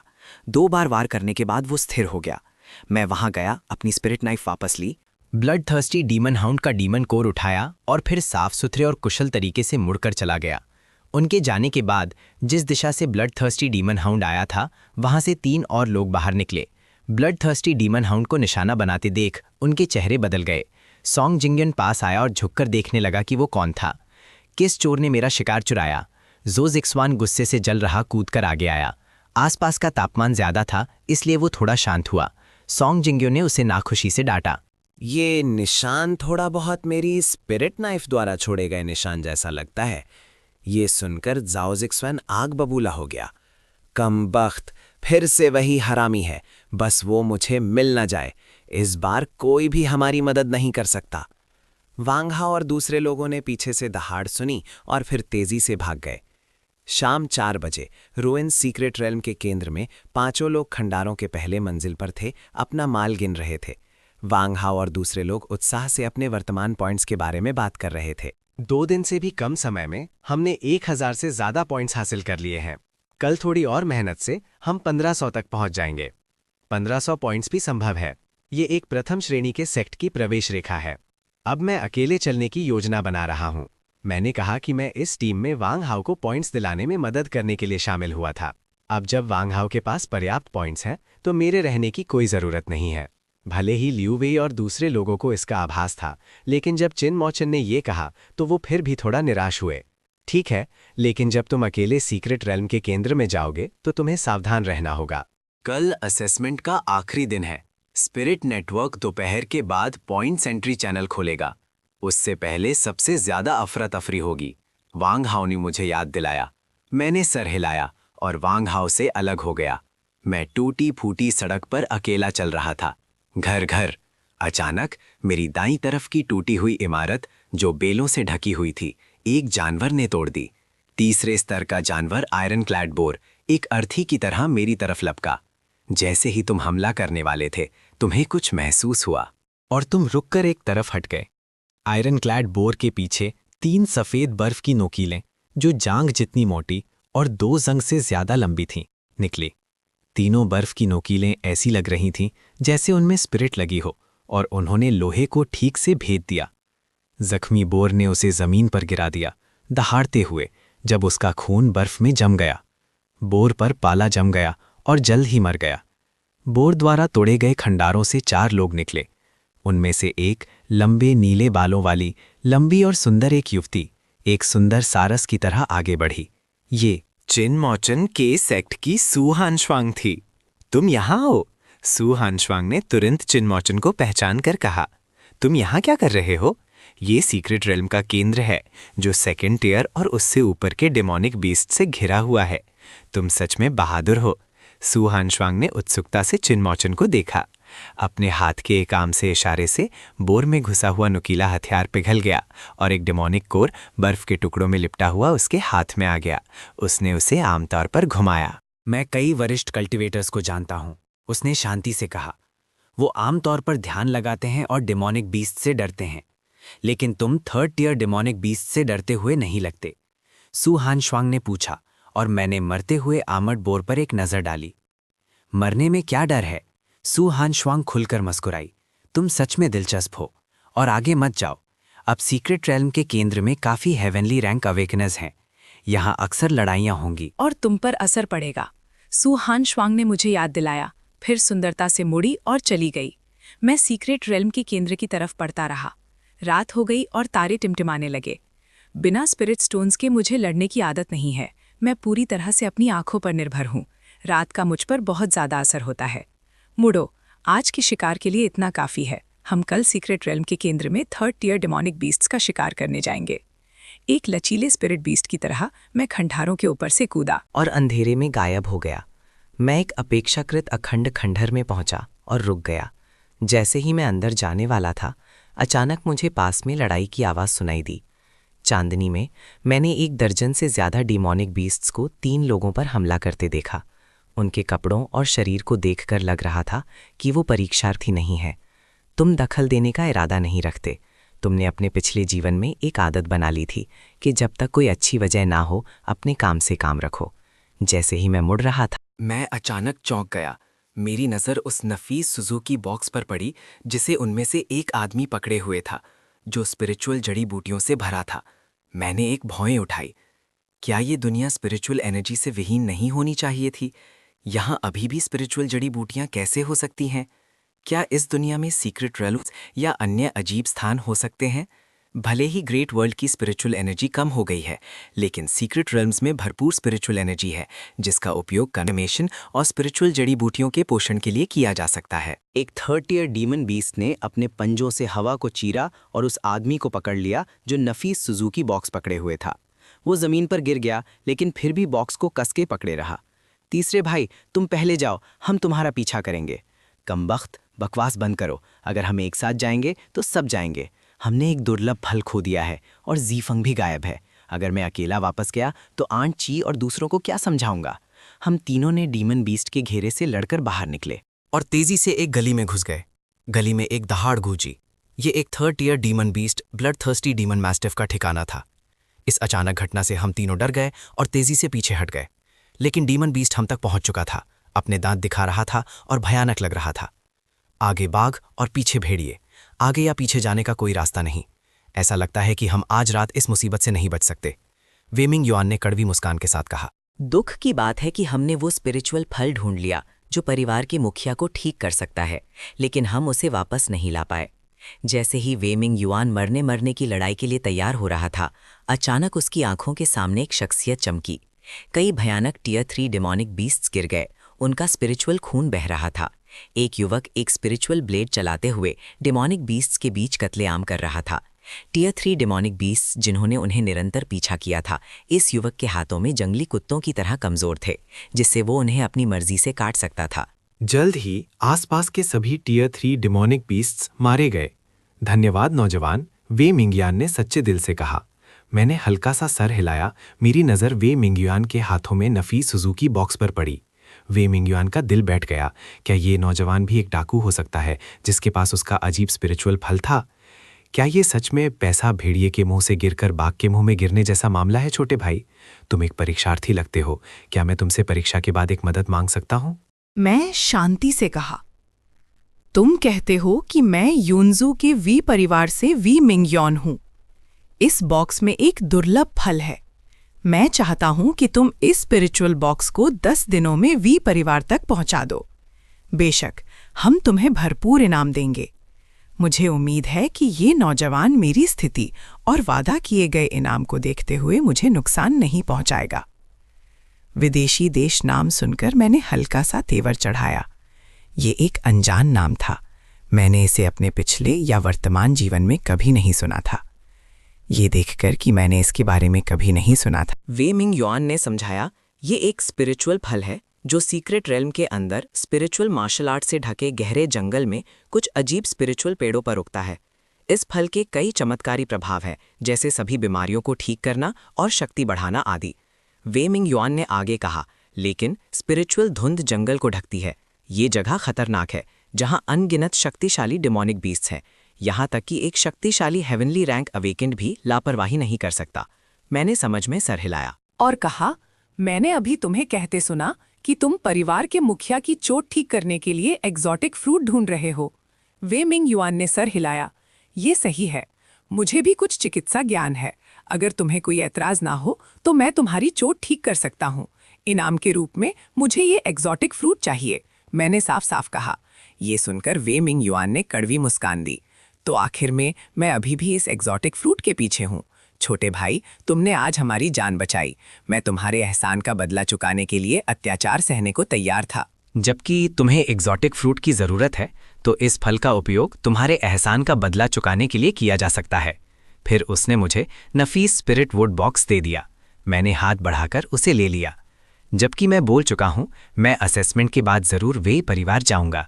छोटे भाई तो फिर हम अलग हो गए। वेई मिन युवान ने अपने हाथ जोड़कर सलाम किया और जाने से पहले कहा, चंद परिवार भी इस फल पर नजर रखे हुए है। अब जबकि ये तुम्हारे पास है, सावधान रहना। मैंने सर हिलाया, उनकी दया भरी चेतावनी को स्वीकार करते हुए। वे मिंग युआन और दूसरे लोगों के अपने भरी जख्मों के साथ चले जाने के बाद मैंने डीमन बीस्ट का डीमन कोर रखा और भी चला गया। मैं ज्यादा दूर नहीं गया था कि 15 लोग मेरे पीछे आ गए। छोटे, क्या तुमने 3 घायल लोगों को यहां से गुजरते देखा है? मैंने सर हिला दिया। कमबख्त, वो 3 इतनी तेजी से कैसे भाग सकते हैं? आगे चल रहे हट्टे कट्टे आदमी ने गाली दी। भाई युआंग, इस बच्चे के हाथ में स्पिरिट कोर देखो। चेन युआंग ने उसे देखा और उसकी आंखों में एक ठंडी रोशनी चमकी। छोटे, तुम्हें यह स्पिरिट कोर कहाँ से मिला? मुझे देखने दो। मैंने स्पिरिट कोर निकाला। हाँ हाँ, मुझे दो। चेन युआंग ने उसे पकड़ने के लिए हाथ बढ़ाया, लेकिन सिर्फ खाली हवा पकड़ी। मैंने स्पिरिट कोर वापस ले लिया। ये मुझे मिला है, तुम इसे चुराना चाहते हो? चेन युआंग तुरंत गुस्से में आ गया। कमबख्त, तुम मौत मांग रहे हो। उसकी आंतरिक ऊर्जा फट पड़ी, जिससे उसके पैरों के नीचे का मलबा कांपने लगा। भाई युआंग, क्या ये सच में ज़रूरी है? अपने आप पर काबू रखो। सीक्रेट रेल में घुसना और परीक्षार्थियों को मारना बहुत गंभीर अपराध है। तुम्हारा पूरा परिवार इसमें फंस जाएगा। उसके पीछे के लोग भी चैन युआंग का असली गुस्सा देखकर चौंक गए। चैन युआंग एक 4th टियर अवेकेंड बीइंग था। वो एक ही मुक्के से आसानी से 30,000 से 40,000 यूनिट बल निकाल सकता था। वो एक ही मुक्के से एक 3rd टियर डीमन बीस्ट को भी मार सकता था। भीड़ ने आह भरी। ऐसा लगता था कि वो सिर्फ अपने आप को डीमन बीस्ट के रूप में भेस बदलकर इस छोटे से लड़के को मार सकते हैं। अच्छा, एक गहरी आवाज फटी और एक शख्सियत पीछे की तरफ उड़ी। एक जोर से धमाके के साथ पास के खंडरों में जा टकराई। खंडर ढह गए, उसे दफन कर दिया। भाई युआंग, तुम सच में पीछे नहीं हटते। अगर तुम इस तरह नदी में कुछ भी नुकसान पहुंचा देते हो तो क्या होगा? रात का समय है और दृश्यता कम है, वो विशिष्ट स्थिति नहीं देख सकते। दोनों आगे दौड़े। चैन युआंग से स्पिरिट बॉक्स लेकर देखना चाहते थे कि अंदर क्या है। हे भगवान, ये तुम हो। मेरा भाई युआंग कहाँ है? तुरंत बाद 2 शख्सियतें फिर से उड़ती हुई भेजी गईं। चैन युआंग जिस खंडरों में गिरा था वहां जा गिरी। मैं थोड़ा जंग लग गया हूं, मैं अपना शरीर खींचूंगा। The azure 9 transformations azure insect sect की एक बुनियादी परिचयात्मक पुस्तिका है। मैं पहले एक ही लाट सितारे तोड़ सकता था, भले ही मैं अब उस स्टार पर नहीं हूं, लेकिन कुछ अवेकेंड वन से निपटने के लिए ये काफ़ी है। दूसरे लोग हैरान रह गए। ये परीक्षार्थी इतना शक्तिशाली कैसे हो सकता है? कोई चिल्लाया और बाकी के 1 दर्जन से ज्यादा लोग सब आगे बढ़ गए। Bang bang bang! अगले ही पल सभी 1 दर्जन से ज्यादा लोग हवा में उड़ गए और खंडारों में जा टकराए। चीखें उठने और गिरने लगीं। मैं वहां गया जहां चैन युआंग दफन था। चैन युआंग धूल से सना हुआ था और मिट्टी और रेत थूक रहा था। वो जानता था कि उसने गड़बड़ करती है और एक लोहे की प्लेट से टकरा गया है। वो जानता था कि वो उस नौजवान को कभी नहीं हरा सकता। अचानक उसने मुझे उसे घूरते हुए देखा और डर गया। तुम क्या करना चाहते हो? क्या तुम इस ग्रुप के लीडर हो? मैंने चेन युआंग के सवाल को नज़रअंदाज किया और बेपरवाही से पूछा। चेन युआंग ने जल्दी से सर हिलाकर कहा, नहीं नहीं नहीं। मैंने हल्का सा तेवर चढ़ाया और एक और आदमी को मलबे से बाहर खींचकर पूछा, तुम्हारा लीडर कौन है? दूसरे आदमी ने कोई जवाब नहीं दिया और बस चेन युआंग को देखता रहा। चेन युआंग के माथे पर ठंडा पसीना आ गया। मुझे माफ़ कर दो। चेन युआंग थुड़ से घुटनों के बल बैठ गया। वो लचीला था और कमज़ोर के सामने घमंडी हो सकता था, लेकिन शक्तिशाली के सामने विनम्र। मैंने इस मामले को आगे नहीं बढ़ाया, लेकिन अपना हाथ उठाया और एक हैंड सील बनाया। मैंने चेन युआंग के माथे को छुआ और एक सुनहरी स्पिरिचुअल रोशनी की किरण चमकी। मुझे एक ठंडक मेरे भौहों में घुसती हुई महसूस हुई और तुरंत ऐसा लगा जैसे हजारों चींटियां मेरी खोपड़ी को कुतर रही हैं। उसने अपना सिर पकड़ लिया, जमीन पर लुढ़क गया और लगातार चीखता रहा। थोड़ी देर बाद चेन युआंग ने आखिरकार छटपटाना बंद कर दिया। उसकी आवाज़ कमज़ोर थी और उसका पूरा शरीर कांप रहा था। तुमने मुझ पर कौन सी चाल चली? ये सिर्फ एक छोटा सा स्पेल था। सिर्फ असर देख रहा था। तुम इंसान नहीं हो। चेन युआंग ने दांत पीसे। उसकी कांपती हुई उंगली मेरी तरफ इशारा कर रही थी। मैं शांति से मुस्कुराया। हर चीज़ की एक कीमत होती है। तुमने मुझ पर हमला किया और मैं तुम्हारी जान बख्श दूंगा, लेकिन तुम्हें एक कीमत चुकानी होगी। तुम 15 लोग मुझे 6 महीनों के अंदर 15 ऐसे एग्जॉटिक फ्रूट्स दो, वरना हर 3 दिन में तुम न्यूट्रलाइज हो जाओगे, जो तकलीफ तुमने अभी महसूस की। ये सुनकर चेन युआंग वहीं जम गया। इनमें से एक एग्जॉटिक फ्रूट की कीमत लाखों स्पिरिट स्टोन्स है। 15 की कीमत तो करोड़ों स्पिरिट स्टोन्स होगी, तो मुझे मार ही डालो तो बेहतर है। भले ही ये एग्जॉटिक फ्रूट्स सबसे निचले दर्जे के स्पिरिचुअल जड़ी बूटियां मानी जाती हैं, लेकिन उन्हें इतनी ऊंची कीमत पर बेचा जाता है। सोचने पर यह समझ में आता है, इस दुनिया में स्पिरिचुअल एनर्जी खत्म हो गई है, एक गिरते हुए धर्मा की भूमि। ऐसी स्पिरिचुअल जड़ी बूटियां बेशक अनमोल हो सकती हैं। मैंने एक पल सोचा और फिर बोला, 6 महीनों के अंदर मेरे पास ले आओ और मैं तुम्हारी तकलीफ दूर कर दूंगा। अचानक उसने बोला, तो तुम्हें ये तकनीक उन पर भी इस्तेमाल करनी होगी, वरना मैं अकेला ये नहीं कर सकता। मैंने हैरानी से उसकी तरफ देखा। वो एक कल्टीवेटर होने के लिए काफी निर्दयी था। ज्यादा कुछ कहे बिना मैंने सोल डिवॉरिंग टेक्निक का इस्तेमाल किया और उन्हें एक कम्युनिकेशन टैलिस्मान छोड़ दिया, ताकि वो एग्जॉटिक फ्रूट हासिल करने के बाद मुझसे संपर्क कर सकें। फिर मैं चला गया। एक अपेक्षाकृत अखंड टूटी हुई स्पिरिचुअल टावर पर मैंने स्पिरिचुअल बॉक्स से एग्जॉटिक फ्रूट निकाला और अपनी स्पिरिचुअल पावर से एक स्पिरिट गैदरिंग अरे बनाया। मैंने एग्जॉटिक फ्रूट को अरे में रखा, पैरों को मोड़कर बैठा और कल्टीवेट करना शुरू कर दिया। अरे गूंजने लगा और एक स्पिरिचुअल रोशनी की झलक चमकी। स्पिरिचुअल एनर्जी की धारियां मेरे शरीर में समा गईं, जिससे मुझे ताजगी महसूस हुई। लेकिन एग्जॉटिक फ्रूट मेरे अवशोषण के नीचे जल्दी से मुरझा गया। ची रिफाइनिंग के पहले लेवल के मध्य स्तर तक भी नहीं पहुंच पाया। मैं एग्जॉटिक फ्रूट के प्रभाव से बहुत संतुष्ट नहीं था। जबकि एक एग्जॉटिक फ्रूट था, क्या वहां और भी कीमती स्पिरिचुअल जड़ी बूटियां थीं? जहां ये उगता था, असेसमेंट के बाद मुझे वापस जाकर इसके बारे में और जानना चाहिए। अगर ऐसा है तो 1 साल के अंदर गोल्डन कोर स्टेज तक ब्रेक थ्रू करना बहुत आसान हो जाएगा। जैसे ही सुबह हो रही थी, मैं सीक्रेट रेल्म के केंद्र की तरफ बढ़ा और एक टूटे हुए स्पिरिचुअल केंद्र में पहुंचा। केंद्र स्पिरिचुअल खून और स्पिरिचुअल जड़ी बूटी के रस की गंध से भरा था, जो इस बात का संकेत था कि हाल ही में एक भयानक लड़ाई हुई थी। स्पिरिचुअल एनर्जी के टकराने की 2 आवाजें खंडारों में गूंजी।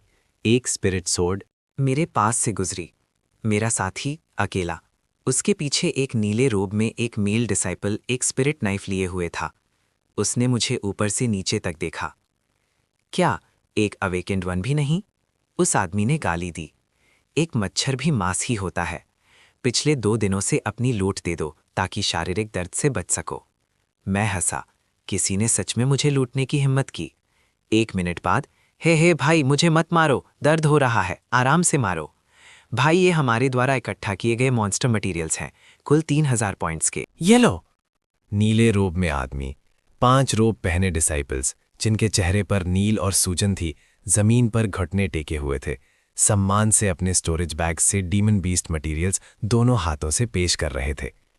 दफा हो जाओ, मैंने शांति से कहा, स्टोरेज बैग्स रखते हुए। ठीक है। 5 नील और सूजन वाले आदमी, जैसे उन्हें माफी मिल गई हो, भाग गए। मैं आगे बढ़ता रहा। चारों तरफ लड़ाई की आवाजें और डीमन बीस्ट्स की चीखें गूंज रही थीं, साथ ही स्पिरिचुअल एनर्जी की चटकने की आवाज भी। अचानक एक जानवर जैसी आकृति मेरे सामने आई। एक डीमन बीस्ट ढह गए खंडरों से निकला।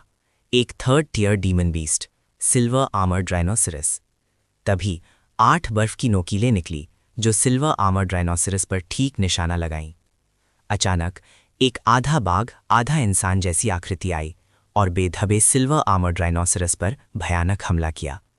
फिर 3 और लोग दिखे और 3rd tier silver armoured rhinoceros को मारने के लिए एक साथ हो गए। मैं एक तरफ खड़ा था, थोड़ा हैरान। यहाँ सुहान श्वांग से फिर से मिलने की उम्मीद नहीं थी। इस समय सुहान श्वांग ने भी मुझे देखा और तुरंत नाखुशी से तेवर चढ़ाए। ओह, तुम सलाह क्यों नहीं सुनते? मैंने तुमसे कहा था कि सीक्रेट रेल्म के केंद्र में मत आओ, लेकिन तुम फिर भी आ गए। तुम्हारी हिम्मत सच में असाधारण है। हे, हथियार बनाने वाले की जगह इमॉर्टल कल्टिवेशन चुनना तुम्हारी प्रतिभा की बर्बादी है। शाओ जिंगहुआन ने मेरी हिम्मत की काफ़ी तारीफ की। ग्रुप ने जल्दी से सिल्वर आर्मर्ड राइनोसरस से डीमन कोर लिया और फिर मेरी तरफ चल दिए। क्या बात है? सुहान शोंग ने मुझे घूरा। क्या तुम्हें वर्तमान स्थिति समझ नहीं आ रही है? यहाँ हर जगह हेवनली ग्रेड अवेकंड बीन्स और 3rd टियर डीमन बीस्ट्स हैं। तुम एक इमॉर्टल कल्टिवेटर यहाँ क्या कर रहे हो? मैं जानती हूँ कि पास में एक अपेक्षाकृत अखंड खंडहर है जो ज्यादा सुरक्षित है। हम तुम्हें वहां ले जाएंगे। ये महसूस करते हुए कि सुहान श्वांग मुझ पर थोड़ा ज्यादा ही मेहरबान हो रही है, मैं उसे कुछ और बार देखने से खुद को रोक नहीं पाया। शाहो जिंगहुआन और दूसरे दो जो सू हानश्वांग के साथ थे वो भी उसे हैरानी से देखने लगे। हनश्वांग, तुम उस पर इतनी मेहरबान क्यों हो रही हो? कहीं तुम उस पर फिदा तो नहीं हो गई? तुम एक second tier heavenly grade awakener हो, वो सिर्फ एक आम खिलाड़ी है। तुम दोनों का कोई भविष्य नहीं है। जाओ जिक्सवान, जो अभी अभी रूप बदला था, अपने असली रूप में वापस आ गया और दोनों को शक से देखने लगा। उसके पहले शब्द बचकाने चुनी भी उसे भरे थे। सू हानश्वांग का सुंदर चेहरा लाल हो गया। तुम पर फिदा हो गए? तुम बड़े बेवकूफ़ हो। मैंने उसकी मदद सिर्फ इसलिए की क्योंकि हम एक ही सेक्ट से हैं, ठीक है? क्या ऐसा है? जाओजी स्वयं ने एक मैं समझ गया वाला चेहरा बनाया। तो चलो जल्दी करते हैं। हमने दुनुहांग जाकर उनके ठिकाने के बारे में जानने का फैसला किया था। शाओ जिंगहुआन ने सर हिलाया और कहा, मैंने सुना है कि फंग शुए याओ और उसके ग्रुप के पास बहुत पैसा है। उनकी टीम के पास अब कम से कम 20,000 फॉलोअर्स हैं। सुन मिंग हुई ने कहा, मुझे लगता है कि हमें जाओजी सुनैन और उसके ग्रुप को ढूंढना चाहिए। तुम पागल हो क्या? जू जिचुएन तियानसुएन सेक्ट से है। उसके पास जाना पैसे की बर्बादी है। शाओ जिंगहुआन हैरान था। जी जिचुएन और उसके ग्रुप उतने मजबूत नहीं है। मैंने सुना है कि उन्होंने पहले एक थर्ड टियर डीमन बीस्ट चुराने की कोशिश की थी और एक मधुमक्खी के छत्ते को छेड़ दिया था। उन्होंने एक स्पिरिट नाइफ भी खो दिया था। बाद में उन्होंने आखिरकार यी ने एक tier 3 bloodthirsty demon dragon को हराया, लेकिन उसके खाने को उस आदमी ने छीन लिया। वो अभी भी हाथ में चाकू ये उसे ढूंढ रहा है। सुन मिंगहुई ने मुस्कुराते हुए समझाया। शाओ जिंगहुआन हैरान था। वो आखिरकार तियानसुएन सेक्ट के हेवनली ग्रेड अवेकनर्स थे, फिर भी इतने कमज़ोर थे। ग्रुप चलते चलते चर्चा कर रहा था और मैं बिना टोके सुन रहा था। मैंने उम्मीद नहीं की थी कि मेरे और उस आदमी के बीच की दुश्मनी इतनी जल्दी फैल जाएगी। तभी आगे के खंडहरों से एक धीमी गुर्राहट आई। ग्रुप तुरंत चुप हो गया और पूरी तरह से चौकस हो गया। उन्होंने सावधानी से खंडहरों के पीछे से झांका और तुरंत खुश हो गए। एक टियर 3 डेमन बीस्ट, एक ब्लड डेमन। कितनी अच्छी किस्मत है। झाओ जिक्सवान ने अपने होंठ चाटे। लेकिन उसके पास 8 टियर 2 डीमन बीस्ट भी थे। सू हनश्वान ने हल्का सा तेवर चढ़ाया। शाओ जिंगहुआन, एक अग्नि तत्व हेवनली ग्रेड अवेकनर, पहले आगे बढ़ा। उसके हाथों में स्पिरिचुअल आग चटक रही थी। उसका जोश अद्भुत था। झाओ जिक्सवान मुस्कुराया। उसकी मांसपेशियां फूल गईं, उसके कपड़े फट गए। एक पल में वो एक आधा इंसान आधा बाघ जानवर में बदल गया, जिससे एक जंगली और क्रूर ऑरा निकल रही थी जब वो आगे बढ़ा। सुन मिंगहुई एक स्पिरिट ब्लेड चलाते हुए पीछे पीछे चला। ब्लेड सुनहरी रोशनी से चमक उठी, आसानी से एक सेकंड टियर डिमोनिक बीस्ट को मार डाला जो उस पर झपटा था। एक लड़ाई तुरंत शुरू हो गई। सू हनश्वांग, एक मैजिक कल्टीवेटर, ने अपने चारों तरफ बांह जितनी मोटी बर्फ की नुकीलें बनाई जो तीर की तरह निकलकर युद्ध क्षेत्र को सहायता देने लगी। 1/4 घंटे से भी कम समय में चारों ने कुशलता से काम करते हुए सभी डिमोनिक बीस्ट्स को पूरी तरह से निपटा दिया। 800 पॉइंट्स हाथ में लेकर जाओ जिक्सवान वापस आम हो गया। फिर शाओ जिंगहुआन ने मुझे एक second tier demon beast core फेंका। मुझे भी एक मिला। मैंने थोड़ा हैरान होकर कहा, रख लो। जबकि हान श्वांग ने तुम्हें साथ आने के लिए बुलाया है, तुम अभी टीम के सदस्य हो, सबको हिस्सा मिलेगा। सुन मिंगहुई ने मुस्कुराते हुए कहा, बुरा नहीं है, है ना? जाओ जिक्सवान ने अपने कपड़े बदले, पास आया और मेरा कंधा थपथपाया। हमारे साथ आओ। अगर हमारे पास मांस है तो तुम्हें एक घूंट सूप मिलेगा। अचानक खंडहरों से 3 स्पिरिचुअल तलवार की आवाजें आईं। हंसती हुई सू हानश्वांग और दूसरे लोग तुरंत पलट गए और खंडहरों के पीछे छिप गए, चौकस हो गए। सू हानश्वांग, छिपो मत। तुम 5 लोग 5000 पॉइंट्स दो और हम मुड़कर चले जाएंगे। एक साफ और मधुर महिला आवाज आई। तुम्हें कौन जानता है? ये कौन है? शाओ जिंगहुआन ने सू हानश्वांग को देखा। सू हानश्वांग ने कुछ हद तक खालीपन से सर हिलाया। जाओ जिक्सवान ने चुपके से आधा बाहर झांका और फिर तुरंत वापस आ गया। कम वक्त फेंग शुएयाओ अभी चर्चा कर रही थी कि उन पर कैसे नजर रखी जाए, लेकिन इससे पहले कि वो कुछ कर पाते, उसने पहले ही उन पर निशाना लगा लिया था। इन लोगों में इतनी ऊर्जा कैसे है? आज उन्होंने 3 सेक्ट्स की हेवनली ग्रेड अवेकन टीम्स को लूटा और छिपने और आराम करने की जगह ढूंढने के बजाय वो हमें लूटने की हिम्मत कर रहे हैं। जाओ जिक्सवान ने दांत पीसे। सू हानश्वांग एक पल के लिए चुप रही और फिर बोली, मैंने सुना है कि नंबर 5 में एक हेवनली ग्रेड अवेकेंड है जिसके पास औषधीय क्षमता है। शायद ये फेंग शुइयाओ की टीम का एक है। कोई हैरानी नहीं कि वो इतने घमंडी होने की हिम्मत कर रहे हैं। शाओ जिंगहुआन का चेहरा गंभीर हो गया। हमें क्या करना चाहिए? सुन मिंगहुई ने पूछा। बाहर जाओ और बस उन्हें हरा दो। नहीं नहीं, उनके पास औषधियां अवेकेंड हैं जो लड़ते हुए इलाज कर सकते हैं। हम उन्हें नहीं हरा सकते। शाओ जिंगहुआन ने सर हिलाया। ये फेंग शुइयाओ टीम क्या कॉन्फ़िगरेशन है? मैंने पूछा। 3 second tier heavenly grade awakeners और 2 first tier heavenly grade awakeners, Shao Jinghuan ने जवाब दिया। मैंने सर हिलाया और फिर पूछा, क्या कोई 3rd टीयर हेवनली ग्रेड अवेकनर्स हैं? नहीं, मैंने जवाब दिया। तुम क्या करना चाहते हो? शाओ जिंगहुआन ने मेरी तरफ देखा। मेरे पास कोई 3rd टीयर हेवनली ग्रेड अवेकनर्स नहीं है। तुम इतने डर क्यों रहे हो? उसने आगे कहा, कल्टीवेशन वर्ल्ड के लोग सभी स्वर्ग, पृथ्वी और मनुष्य से लड़ रहे हैं। जो लड़ने की हिम्मत नहीं करते वो कल्टीवेशन वर्ल्ड में जीवित नहीं रह सकते।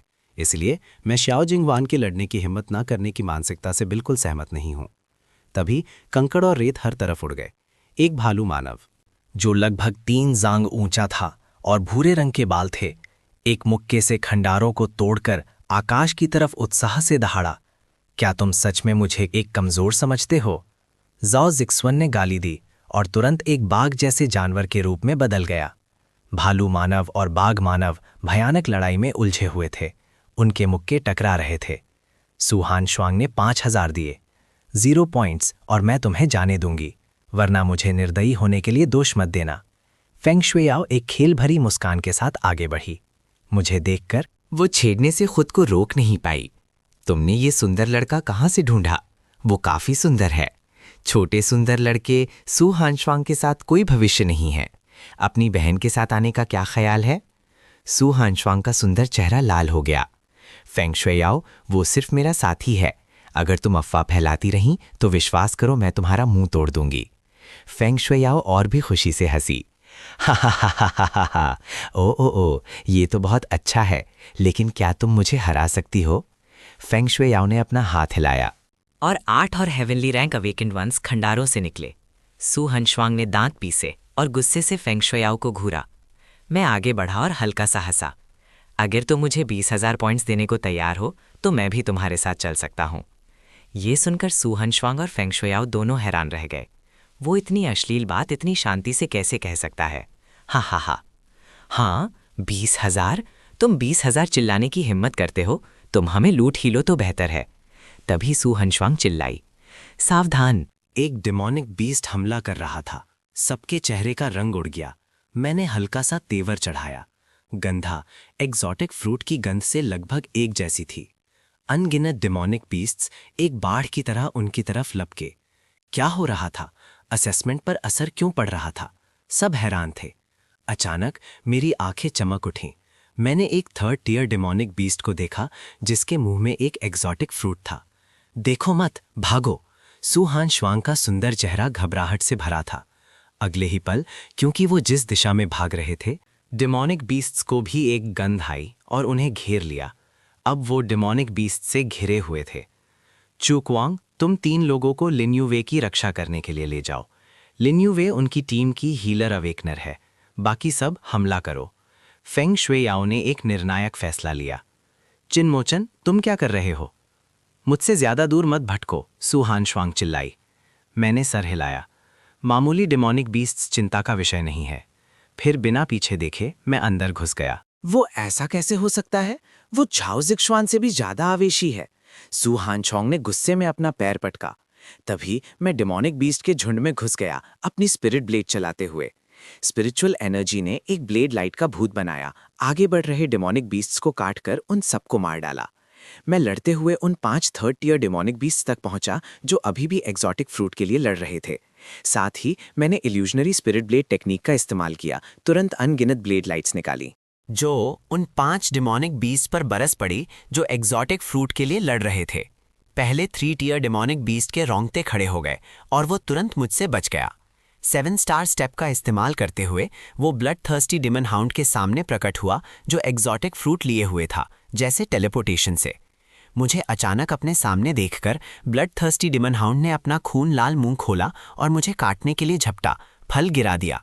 मैंने बस अपना पैर उठाया और ब्लड थर्स्टी डिमन हाउंड को डेमोनिक बीस्ट के झुंड में लात मार दी। मैंने फल उठाया जो दांत के निशान और मिट्टी से सना हुआ था, लेकिन मुझे कोई फर्क नहीं पड़ा।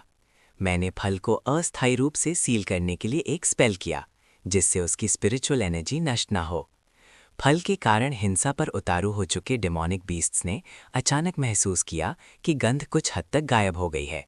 अपेक्षाकृत समझदार डेमोनिक बीस्ट्स मुड़े और भाग गए।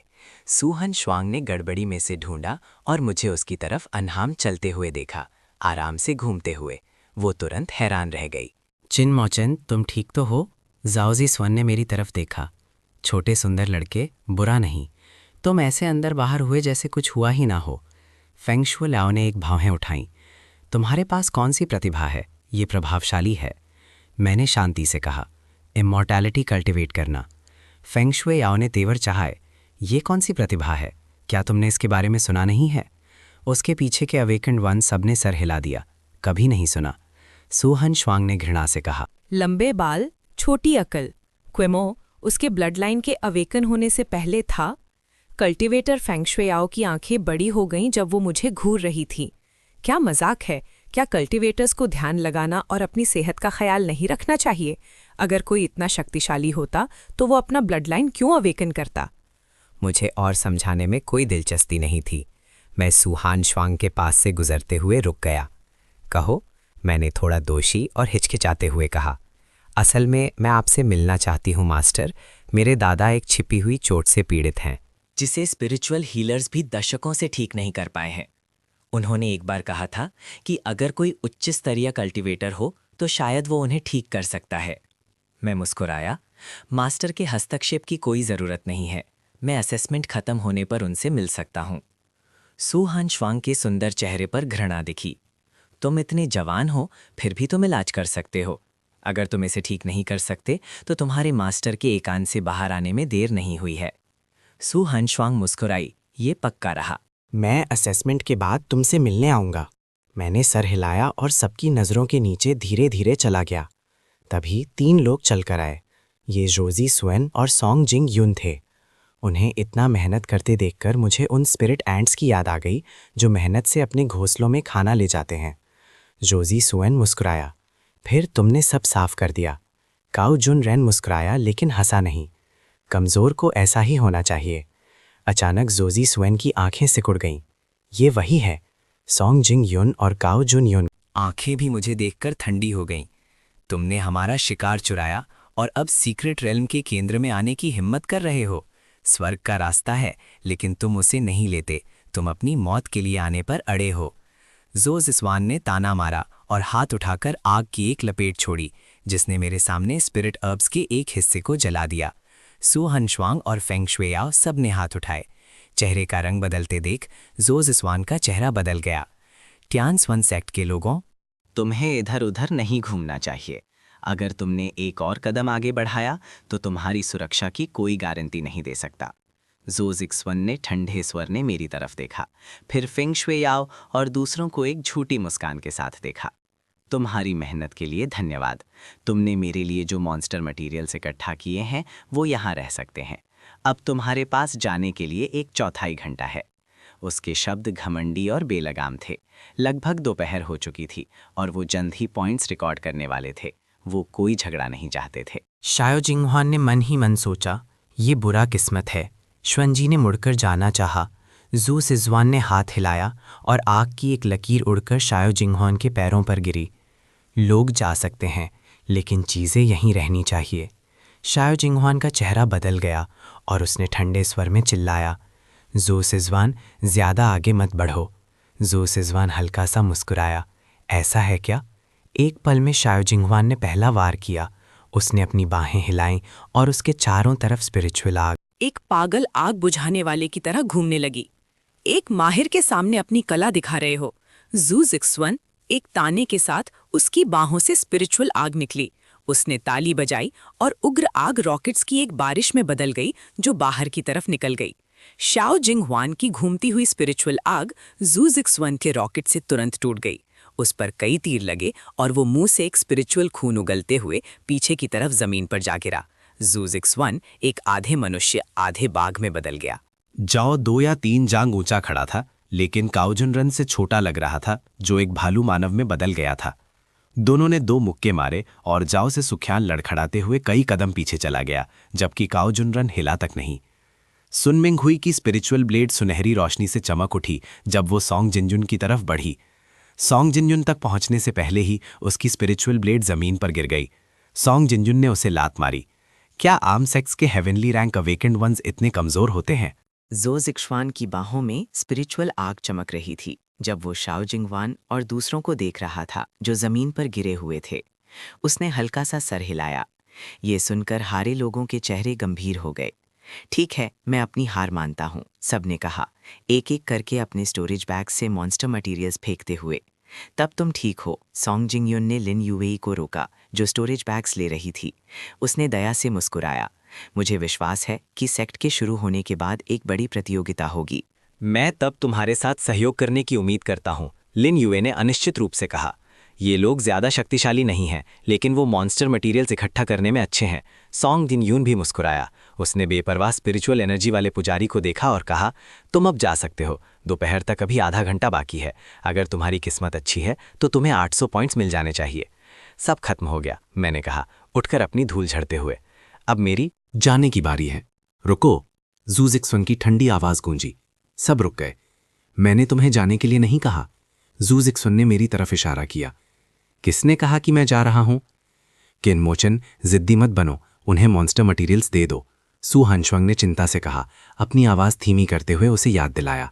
मैंने सर हिलाया, सीधा घमंडी ज़ू ज़िक्शवान को देखते हुए, और बेपरवाही से कहा, मैंने पिछली बार इसे जाने देने के लिए कहा था, लेकिन अब दोबारा ऐसा नहीं होने दूंगा। ऐसा लगता है कि तुम सबने मेरी बातों को दिल से लगा लिया है। मेरा ऊपर से नीचे देखने वाला लहजा एक बुजुर्ग की तरह लग रहा था, जो एक जूनियर को लेक्चर दे रहा था। दोस्त, क्या तुम्हें स्थिति समझ भी आ रही है? वो ट्यानस्वन सेक्ट से 2nd टियर हेवनली ग्रेड अवेकनर्स हैं। ये एक चमत्कार है कि वो तुम्हें परेशान नहीं कर रहे हैं और तुम अब भी उन्हें उकसाने की हिम्मत कर रहे हो। फेंग शुएआओ के पीछे जख्मी परीक्षार्थी ने मुझे गुस्से से देखा और अनजाने में मुझसे दूर हो गया। ज़ऊ ज़िक्शवान और दूसरे 2 मेरी बातें सुनकर उनके चेहरे गंभीर हो गए। यहाँ तक कि सॉन्ग जिंगयून, जो सहनशील था, की आंखों में इस तरह डांटने के बाद एक ठंडी चमक आ गई। मैंने पहले एक बार अपनी शक्ति बचाने और पॉइंट्स हासिल करने के लिए तुम्हें छोड़ दिया था। अब मेरे पास पर्याप्त पॉइंट्स हैं। क्या तुम्हें लगता है कि तुम अब भी मुझसे बच सकते हो? ज़ो ज़िक्शवान का चेहरा एक भयानक ताने में बदल गया। उसका हाथ तेजी से हिला, जैसे कि वो किसी भी पल फट पड़ेगा। जैसे ही उसने ये कहा, सू हानशुआंग और दूसरों ने अपनी सांस रोक ली और बड़ी बड़ी आंखों से मेरी तरफ देखने लगे। उन्होंने पहले चर्चा की थी कि कौन सा शक्तिशाली व्यक्ति ज़ो ज़िक्शवान की आग की लपेट को तोड़ सकता है, लेकिन उन्होंने कभी नहीं सोचा था कि वो व्यक्ति मैं हूँगा। मैंने धीरे से कहा, तुम कोशिश कर सकते हो। मैं रुका और सॉन्ग जिंगयुन और चाओ जुनरुन को देखा।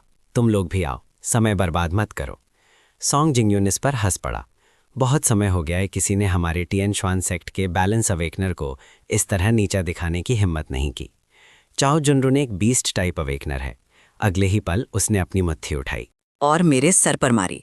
सावधानी से बचो। सू हसवांग चौंक गई और ठंडे पसीने से भीग गई। फिर उसने एक विशाल आकृति को पीछे की तरफ उड़ते हुए देखा और एक जोर से धमाके के साथ पीछे के खंडरों में जा टकराई। ज़ू ज़िक्शवान शांत नहीं था। उसकी स्पिरिचुअल आग बढ़ गई। उसने ताली बजाई और स्पिरिचुअल आग बढ़ गई, रॉकेट्स में बदलकर मेरी तरफ बढ़ी। मैंने अपना हाथ उठाया और बर्फीली हवा की एक लहर बाहर निकली, यहाँ तक कि ज़ू ज़िक्शवान के रॉकेट्स को भी बर्फ की मूर्तियों में जमा दिया। सॉन्ग जिंगयुन का चेहरा बार बार बदला। उसने अचानक झुककर अपनी हथेलियों को जमीन पर दबा दिया। एक अदृश्य स्पिरिचुअल दबाव की लहर मेरी तरफ बढ़ी। मैंने अपना पैर जमीन पर पटका और एक छोटा स्पिरिचुअल एनर्जी का तूफान अचानक बना और फिर उग्र हो गया।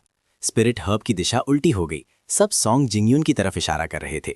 स्पिरिचुअल एनर्जी के तूफान ने सॉन्ग जिंगयुन के हमले को तोड़ दिया। सॉन्ग जिंगयुन, जो आधा झुका हुआ जमीन पर था, पीछे की तरफ उड़ गया, मुंह से एक स्पिरिचुअल खून उगलते हुए जो जमीन पर गिरा। ये देखकर ज़ो ज़िक्शवान ने और पीछे हटने की हिम्मत नहीं की। उसके चारों तरफ की स्पिरिचुअल आग बढ़ गई, फिर एक बाल्टी जितने मोटे आग के नाग में बदल गई, दहाड़ते हुए और मुझे फाड़ते हुए। मैंने अपना मुंह खोला और तेजी से सांस ली। उस भयानक आग के नाग को पूरा निगल गया। फिर मैंने डकार ली और एक सफेद धुएं की किरण छोड़ी। असंभव! जोजिक्सवान का चेहरा पीला पड़ गया। उसने विश्वास न करते हुए सर हिलाया। सू हानश्वांग और दूसरे इस दृश्य को हैरानी से देख रहे थे। मैं दूसरी तरफ बिना किसी भाव के चला। सबसे नज़दीकी जू जिक्सवान के पास स्टोरेज बैग लिया और कहा, क्या तुमने एग्जॉटिक फ्रूट्स के बारे में सुना है? तो क्या हुआ अगर तुम उन्हें जानते हो? तो क्या हुआ अगर नहीं जानते? मैंने संतुष्टि से सर हिलाया। अच्छा है कि तुम उन्हें जानते हो। मैं तुम्हें 5 दिन दूंगा एक एग्जॉटिक फ्रूट लाने के लिए। इसे मुझे लूटने की कीमत समझो। जू जिक्सवान ने ताना मारा, तुम क्या हो? तुम्हें एक एग्जॉटिक फ्रूट चाहिए? बिल्कुल नहीं। अगर तुम्हारी हिम्मत है तो मुझे मार डालो। मैं हल्का सा हंसा और सर हिलाया, फिर हल्के से जू जिक्सवान की छाती पर थपथपाया। जू जिक्सवान दर्द से कराहा उठा। तुमने मेरे साथ क्या किया? मेरी प्रतिभा कहाँ गई? मुझे एग्जॉटिक फल ला कर दो और मैं उसे ठीक कर दूंगा। अगर तुम्हें एक आम इंसान बनना ठीक लगता है तो तुम्हें मुझे ढूंढने की ज़रूरत नहीं है। इसे ठीक करो, वरना असेसमेंट के बाद तुम मर जाओगे। जू जिक्सवान जोर से दहाड़ा। मेरी आंखें ठंडी हो गईं। फिर से कहो। जू जिक्सवान जम गया। उसने महसूस किया जैसे एक फिसलन भरा सांप उसकी गर्दन के चारों तरफ लिपटा हुआ है। उसका मुंह खुला हुआ है और उसकी जीभ लपलपा रही है, किसी भी पल उसे काटने के लिए तैयार। याद रखना, 5 दिनों के अंदर। मैं उठा और सॉन्ग जिंगयुन की तरफ चल पड़ा। क्या तुमने सुना जो मैंने जोजिचवेन से कहा? सॉन्ग जिंगयुन ने सर हिलाया और दांत पीसे। शर्त है, एक एग्जॉटिक फ्रूट भूनने के बाद मैं उसे तुम्हारे सेक्ट भेज दूंगा। जोजिचवेन के मुकाबले सॉन्ग जिंगयुन साफ तौर पर ज्यादा व्यवहारिक था, लेकिन उसने फिर भी अस्थायी रूप से उसे सील कर दिया। सॉन्ग जिंगयुन, मुझे एग्जॉटिक फ्रूट ला कर दो और मैं उसे ठीक कर दूंगा। फिर उसने काओ जुनरिन को खंडहरों से बाहर खींच लिया। उसकी प्रतिभा को सील करने के बाद मैंने एग्जॉटिक फ्रूट्स का जिक्र किया। मैंने संतुष्टि से सर हिलाया। 3 एग्जॉटिक फ्रूट्स उसके लिए ची रिफाइनिंग के दूसरे लेवल तक पहुंचने के लिए काफ़ी होने चाहिए। ऐसा करने के बाद मैंने 2 स्टोरेज बैग्स जाओ जिक्सवान और सू हानश्वांग को फेंके। जाओ जिक्सवान थोड़ा उलझन में था। क्यों मोचन, तुम्हारा क्या मतलब है? मैं मुस्कुराया। क्या हम एक टीम नहीं है? सबको हिस्सा मिलेगा। सू हानश्वांग इसे चाहती थी, लेकिन हिचकिचा रही थी। क्या ये बहुत कीमती है? सीतवन, तो इसे मुझे वापस दे दो। सू हानश्वांग ने तुरंत स्टोरेज बैग्स को गले से लगा लिया। मैं तो बस शिष्टाचार कर रही थी। दी हुई चीज कौन वापस ले सकता है? मैं निशब्द था। मैं मुड़ा और चला गया। तुम कहाँ जा रहे हो? सू हानश्वांग ने पूछा। एक छिपने की जगह ढूंढ रहा हूँ और 50 बायोग्राफी पॉइंट्स का इंतजार कर रहा हूँ। हमने जो तय किया था उसे मत भूलना। सू हानश्वांग ने चिल्लाया। मैंने हाथ हिलाया। चिंता मत करो। सबके जाने के बाद जिंगयुन, क्या तुम इसे निगल सकते हो? जो जिक्सवान ने जोर से पूछा। सॉन्ग जिंगयुन ने जो जिक्सवान को देखा। मैं शिनलिंग हाओ और दूसरों से मदद मांगने जाना चाहता हूँ। उन्हें एक दुर्लभ फल दो और वो जरूर मदद करने के लिए तैयार होंगे। जो जिक्सवान की आंखों में एक ठंडी चमक चमकी। सॉन्ग जिंगयुन ने सर हिलाया। भूल जाओ, चिन मोचिन ने हमारे शरीर के साथ छेड़छाड़ की है। मैं उसके ठीक करने से पहले और कोई झगड़ा नहीं करना चाहता। जो जिक्सवान ने फिर काओ जुनरन को देखा। तुम्हारा क्या ख्याल है? काओ जुनरन ने कहा, मैं उससे नहीं हरा सकता। वो मान गया है। वो सब कायर हैं, जू जिक्सवान ने गाली दी। अगर तुम लोग नहीं जाओगे तो मैं ये अपमान नहीं सह सकता था। जाने के बाद मैंने एक अपेक्षाकृत अखंड खंडहर ढूंढा और अपनी स्पिरिचुअल पावर से एक स्पिरिट गैदरिंग अरे बनाया। मैंने अधूरे स्पिरिट स्टोन को अरे में रखा और हल्के सफ़ेद स्पिरिचुअल एनर्जी के धुएं बाहर निकले। साथ ही मैंने उसे रिफाइन करने के लिए 1 थॉट रीइंकार्नेशन टेक्निक का इस्तेमाल किया। मैं ची रिफाइनिंग के पहले लेवल के मध्य चरण में था और फिर स्पिरिट स्टोन्स को कंडेंस करने के लिए प्रोफाउंड आइस टेक्निक का इस्तेमाल किया। अचानक मैंने अपनी आंखें चौड़ी कर लीं। मेरी आंखों में एक तेज रोशनी चमकी। फिर मैं मुस्कुराया और अपने बुरे जूतों के नीचे से एक छोटा सा मेटल बॉल निकाला जो एक अंगूठे के आकार का था। थोड़ी सी ताकत से स्पिरिचुअल रोशनी बाहर निकल गई। Spiritual energy tracker. मुझे उम्मीद है कि तुम और लोगों को ला सकते हो। मुझे ज्यादा निराश मत करना। जितने ज्यादा लोग तुम लाओगे उतना अच्छा है। जितने ज्यादा एग्जॉटिक फ्रूट्स मैं हासिल कर सकता हूं उतना अच्छा है। मैंने जमीन में गढ़े स्पिरिट नाइफ पर एक नजर डाली और हल्का सा सर हिलाया। मुझे अभी भी स्पिरिट नाइफ्स की आदत नहीं है। अगर मुझे उपयुक्त सामग्री मिल जाए तो एक स्पिरिट स्वॉर्ड बनाना सबसे अच्छा होगा। इस समय जो जिक्सवान दांत पीस रहा था। एक नौजवान को खंडहरों से होकर ले जा रहा था। ये आदमी शिनलिंग हाओ था। ज़ो ज़ीज़ुअन ने उसे चिनमोचन से निपटने के लिए एक दुर्लभ फल दिया था। यहाँ ज़ो ज़ीज़ुअन रुका। ट्रैकर शायद उसने ढूंढ लिया हो। ये अभी अभी नष्ट हुआ है, लेकिन उसने ज़रूर उम्मीद नहीं की होगी कि हम आएंगे। मैं खंडहरों में पैर मोड़कर बैठा था। मेरी उंगलियों ने हल्के से छोटे मेटल ट्रैकर को सहलाया। उसकी बारीकी कारीगरी में अभी भी स्पिरिचुअल एनर्जी की उतार चढ़ाव का हल्का सा निशान था। ऐसा लगता था कि ज़ू ज़िक्सवान के पास कोई मार्गदर्शक था। लेकिन यह ठीक था, जितना ज़्यादा वो आएंगे उतना ही मेरे सौदे के पत्ते मजबूत होंगे। मैंने अपनी आंखें बंद की, ध्यान केंद्रित किया और वन थॉट रीइनकार्नेशन टेक्निक को चलाना जारी रखा। खंडहरों के बाहर हवा तेज हो गई और डेमोनिक बीस्ट्स की दहाड़ और टक्कर की तेज आवाज़ें दूर तक गूंज रही थीं। जैसे जैसे दोपहर नज़दीक आ रही थी, सीक्रेट रेल्म का केंद्र और भी ज़्यादा अव्यवस्थित होता जा रहा था। हर कोई आखिरी दौड़ लगा रहा था। आखिरी आधे घंटे में जितने ज़्यादा हो सके पॉइंट्स हासिल करने की कोशिश कर रहा था। अचानक मैंने 3 औरास को तेज़ी से नज़दीक आते हुए महसूस किया। एक ज़ू ज़िक्सवान का था, दूसरे 2, एक मजबूत और एक कमज़ोर। मजबूत वाला ज़ू ज़िक्सवान से कहीं ज़्यादा गहरा और रखता था, कम से कम एक 4th tier heavenly grade awakener. मैंने धीरे से अपनी आंखें खोली। मेरे होंठों पर हल्की सी मुस्कान थी। 3 लोग खंडारों के पीछे से निकले। नेता लंबा और पतला था, जिसका चेहरा ठंडा और कठोर था। उसने एक गहरा रोब पहना था, जिस पर चांदी के बादल के पैटर्न बने हुए थे। वो हाथ पीछे करके खड़ा था। उसकी निगाहें मुझ पर ऐसे पड़ रही थीं जैसे मैं एक ओवर कॉन्फिडेंट चींटी हूं। ज़ोंग ज़िक्सुअन उसके पास खड़ा था। उसका चेहरा बदले की खुशी से भरा हुआ था।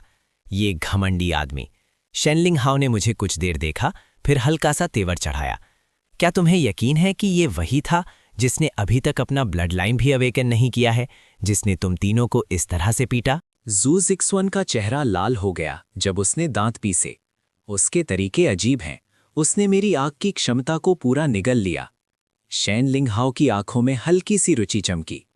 दिलचस्प। उसने 2 कदम आगे बढ़ाए। उसकी उंगलियां कमर पर बंधी स्पिरिट सोर्ड को हल्के से थपथपा रही थीं। मैं तुम्हें एक मौका दूंगा।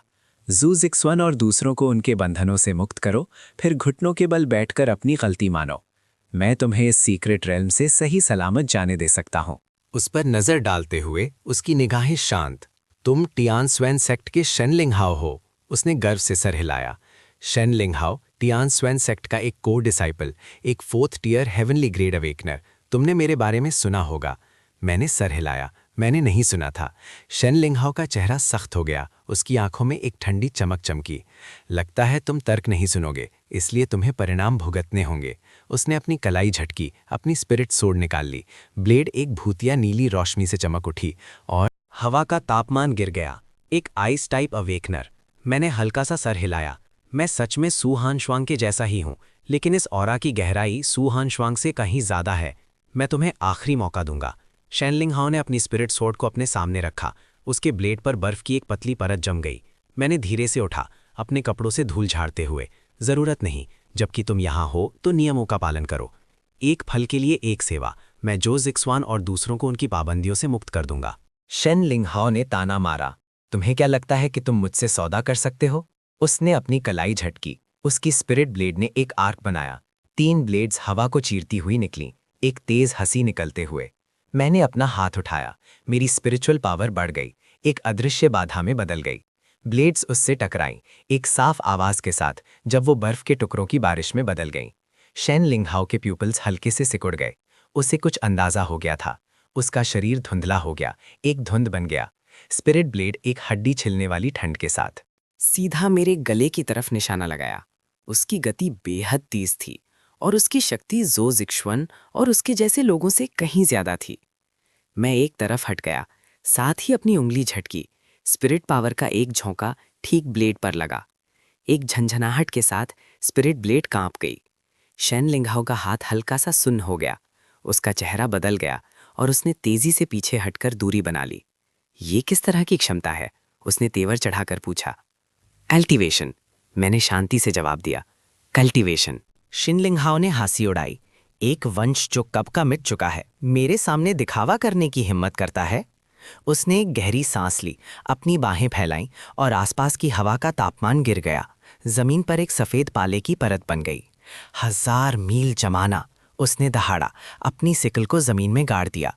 बर्फीली ऊर्जा का एक झोंका मेरी तरफ बढ़ा। अपने रास्ते में आने वाली हर चीज़ को बर्फ की मूर्तियों में जमा दिया। मैंने हल्का सा एक भौहें उठाई। इस चाल में कुछ शक्ति थी, लेकिन बस इतना ही। मैंने हाथ से मुद्रा बनाई। मेरी स्पिरिचुअल एनर्जी बढ़ गई और मेरी उंगलियों से एक सुनहरी रोशनी निकल पड़ी। ब्रेक दी आइस डीमन, मैंने धीरे से चिल्लाया। सुनहरी रोशनी बर्फीली ऊर्जा की लहर से टकराई। कोई हिंसक धमाका नहीं हुआ, कोई धरती हिला देने वाली आवाज नहीं आई। सुनहरी रोशनी बर्फीली ऊर्जा की लहर को एक गरम चाकू की तरह मक्खन में से काट गई। शेनलिंग हाओ का चेहरा बुरी तरह बदल गया। ये कैसे हो सकता है? इससे पहले कि वो कुछ समझ पाता, सुनहरी रोशनी पहले ही उसके सामने थी। एक धमाके के साथ डोर फेंक दिया गया। दो टूटी हुई दीवारों से टकराकर आखिरकार रुक गया। ज़ूज़िक्सवैन वहीं खड़ा था। उसके पैर कमजोर थे, उसका चेहरा मौत जैसा पीला था। उसका सबसे शक्तिशाली हथियार एक ही वार तक नहीं टिका था। मैं शेन लिंगहाओ के पास गया। वो मलबे में पड़ा था, उसके होंठों से ठंडा पानी निकल रहा था। लिंगशुए की आंखें गुस्से से भरी हुई थी। मैंने उसे शांति से देखा। इस एक्सोटिक फ्रूट को 5 दिनों के अंदर मेरे पास पहुंचाओ, वरना तुम्हारा हाल भी ज़ूज़िक्सवैन और दूसरों जैसा होगा। शेन लिंगहाओ ने दांत पीसे खड़े होने की कोशिश कर रहा था, लेकिन पाया कि वो अपनी आइस टाइप क्षमताओं को बिल्कुल भी सक्रिय नहीं कर सकता। तुमने मेरे साथ क्या किया? वो हकलाया। बस एक छोटा सा स्पेल। मैं मुड़ा और चला गया। याद रखना, 5 दिनों के अंदर। दोपहर में सीक्रेट रेल्म के ऊपर आसमान में एक लंबी घंटी बजी। ये इस बात का संकेत था कि पॉइंट्स एंट्री चैनल खुल रहा है। मैंने नज़दीकी एंट्री पॉइंट की तरफ अपनी गति तेज कर दी। रास्ते में मिले परीक्षार्थियों ने मुझे अकेला देखकर पहले तो मुझे लूटना चाहा, लेकिन मुझ पर बची हुई लड़ाई की ऑरा महसूस करने के सब ने समझदारी से रास्ता दे दिया। Points entry point secret realm के किनारे पर स्थित था, एक अस्थायी स्पिरिट अरे प्लेटफॉर्म। कई सेक्ट के बुजुर्ग प्लेटफॉर्म पर बैठे थे, जिनके सामने पॉइंट्स रिकॉर्ड करने के लिए उपकरण तैर रहे थे। जब मैं लाइन में इंतजार कर रहा था, मैंने आसपास के परीक्षार्थियों को आपस में चर्चा करते सुना। मैंने सुना है कि टियान स्वेन सेक्ट के जोजी स्वेन की प्रतिभा नष्ट हो गई है। क्या ये सच है या नहीं? इतनी हिम्मत किसने की, कौन जाने। वैसे भी ये असेसमेंट एक बड़ा इवेंट होने वाला है। मैं शांत रहा, जैसे कि जिन लोगों के बारे में वो बात कर रहे थे उनसे मेरा कोई लेना देना नहीं था। जब मेरी बारी आई, मैंने अपने स्टोरेज बैग से मॉन्स्टर मटेरियल्स खाली किए। डेटा एंट्री के प्रभारी बुजुर्ग ने उन पर एक नज़र डाली और हल्का सा तेवर चढ़ाया। मैंने सर हिलाया। बुजुर्ग ने अपने स्पिरिचुअल डिटेक्टर से मटेरियल्स को स्कैन किया और थोड़ा हैरान हुआ। 1850 पॉइंट्स, बुरा नहीं। उसने मेरी तरफ फिर से देखा। कल्टिवेटर, मुझे याद है कि तुमने कल्टिवेशन चुना था। मैंने सर हिलाया। बुजुर्ग ने सर हिलाया और मुस्कुराया और कुछ नहीं कहा। उसने स्कोर को मेरी आइडेंटिटी स्पिरिट टैबलेट में दर्ज किया और मुझे जाने के लिए इशारा किया। जब मैं सीक्रेट रेल्म से बाहर निकला तो सूरज तेजी से चमक रहा था। मैंने आंखें सिकोड़कर आसमान को देखा। असेसमेंट खत्म हो गया था, लेकिन असली चुनौती अभी शुरू हुई थी। वह परिवार का एग्जॉटिक फ्रूट, सू हानश्वांग की बीमारी और ज़ूज़िक्सवैन और दूसरों द्वारा वादा किया गया एग्जॉटिक फ्रूट, ये सब चीज़ें हैं जिनसे मुझे जल्द से जल्द निपटना है। जब मैं सेक्ट लौटा तो शाम हो चुकी थी। मेरे माता पिता पहाड़ के दरवाजे पर मेरा इंतजार कर रहे थे। मेरी माँ की आंखें थोड़ी लाल थीं जब वो आगे बढ़ी और मेरा हाथ पकड़ लिया। अच्छा हुआ तुम वापस आ गए। मेरे पिता एक तरफ खड़े थे, कुछ नहीं बोल रहे थे, लेकिन उनकी आंखों में चिंता साफ दिख रही थी। मेरा दिल गर्मा गया। इस जीवन में चाहे कुछ भी हो, मैं उसकी रक्षा करूंगा। घर वापस आने पर मेरे पिता ने स्नैक्स की एक शानदार दावत तैयार की थी। खाने की मेज पर उन्होंने हिचकिचाते हुए पूछा, असेसमेंट कैसा रहा? 1850 पॉइंट्स। मेरे पिता का हाथ कांप गया और उन्होंने लगभग अपनी चॉपस्टिक्स गिरा दी। 1800 पॉइंट्स। उन्होंने मुझे विश्वास ना करते हुए देखा। क्या तुम्हें यकीन है? मैंने सर हिलाया। मेरे पिता एक पल के लिए चुप रहे, फिर अचानक मुस्कुराए। उन्होंने 2 बार अच्छा कहा, लेकिन उनकी आंखें थोड़ी लाल थीं। मेरी माँ, वो भी आंसू पूछ रही थीं। वो ब्लड लाइन अवेकनिंग या इमॉर्टैलिटी के रास्ते के बारे में कुछ नहीं समझते थे। वो सिर्फ ये जानते थे कि उनके बच्चे ने उन्हें निराश नहीं किया था।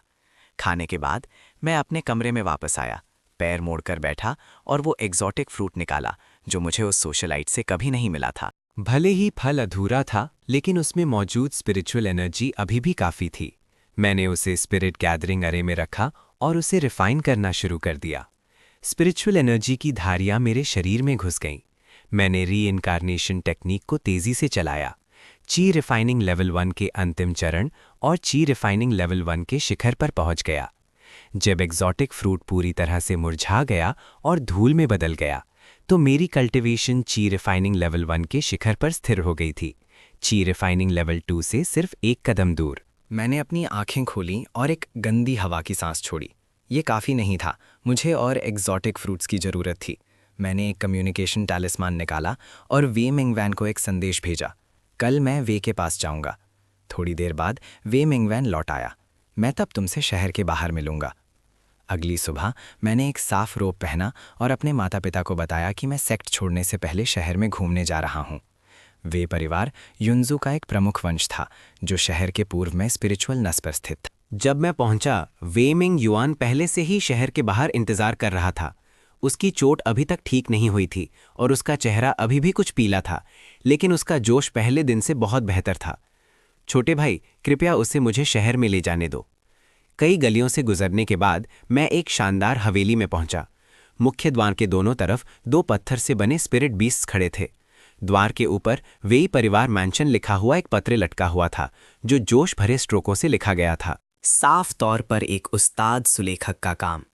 वे मिंग युआन ने मुझे सीधा हवेली में ले गया। रास्ते में मिले नौकर सब सम्मान से झुक गए। कई आंगनों से गुजरने के बाद हम एक सुंदर साइड रूम में पहुंचे। परिवार का मुखिया अंदर था। वे मिंग युआन ने दरवाज़ा खोला।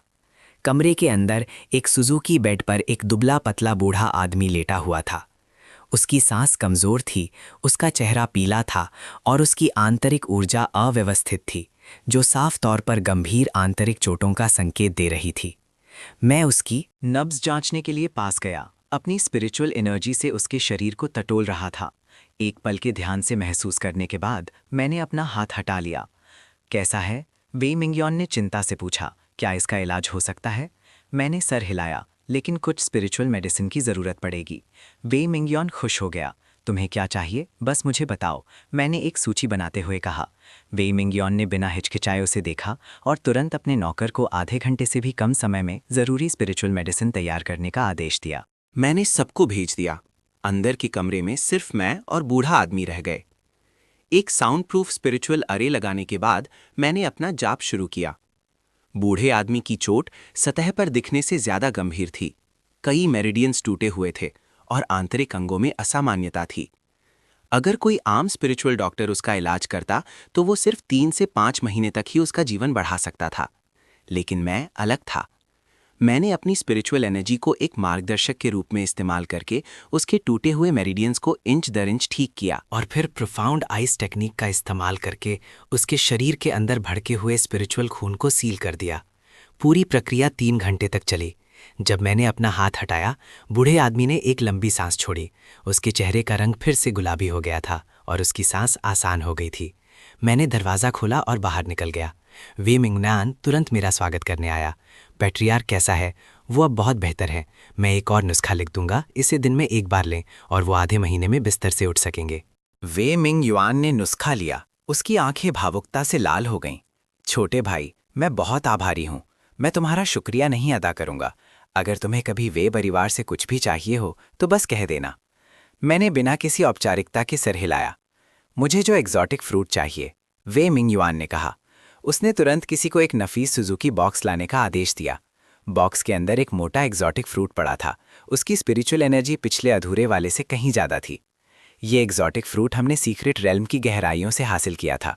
वे मिंग युएन ने कहा, अगर तुम्हारी मदद ना होती पेट्रियार्क, तो हम इस एग्जॉटिक फ्रूट की रक्षा नहीं कर पाते। मैंने बॉक्स लिया और उसका धन्यवाद किया। वे मिंग युएन ने फिर कहा, एक बात है जो मुझे तुम्हें याद दिलानी है।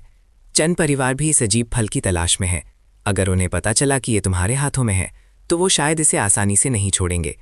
मैंने हल्का सा मुस्कुराया और कहा, कोई बात नहीं, अगर वो आते हैं तो ठीक है। वे मिंग युएन हिचकिचाया। फिर आखिर में सिर्फ आ भरी, सावधान रहना। वे निवास छोड़ने के बाद मैं अपने सेक्ट नहीं लौटा, बल्कि शहर में स्पिरिचुअल एनर्जी की दुकान पर गया। मुझे एक स्पिरिचुअल तलवार की ज़रूरत थी।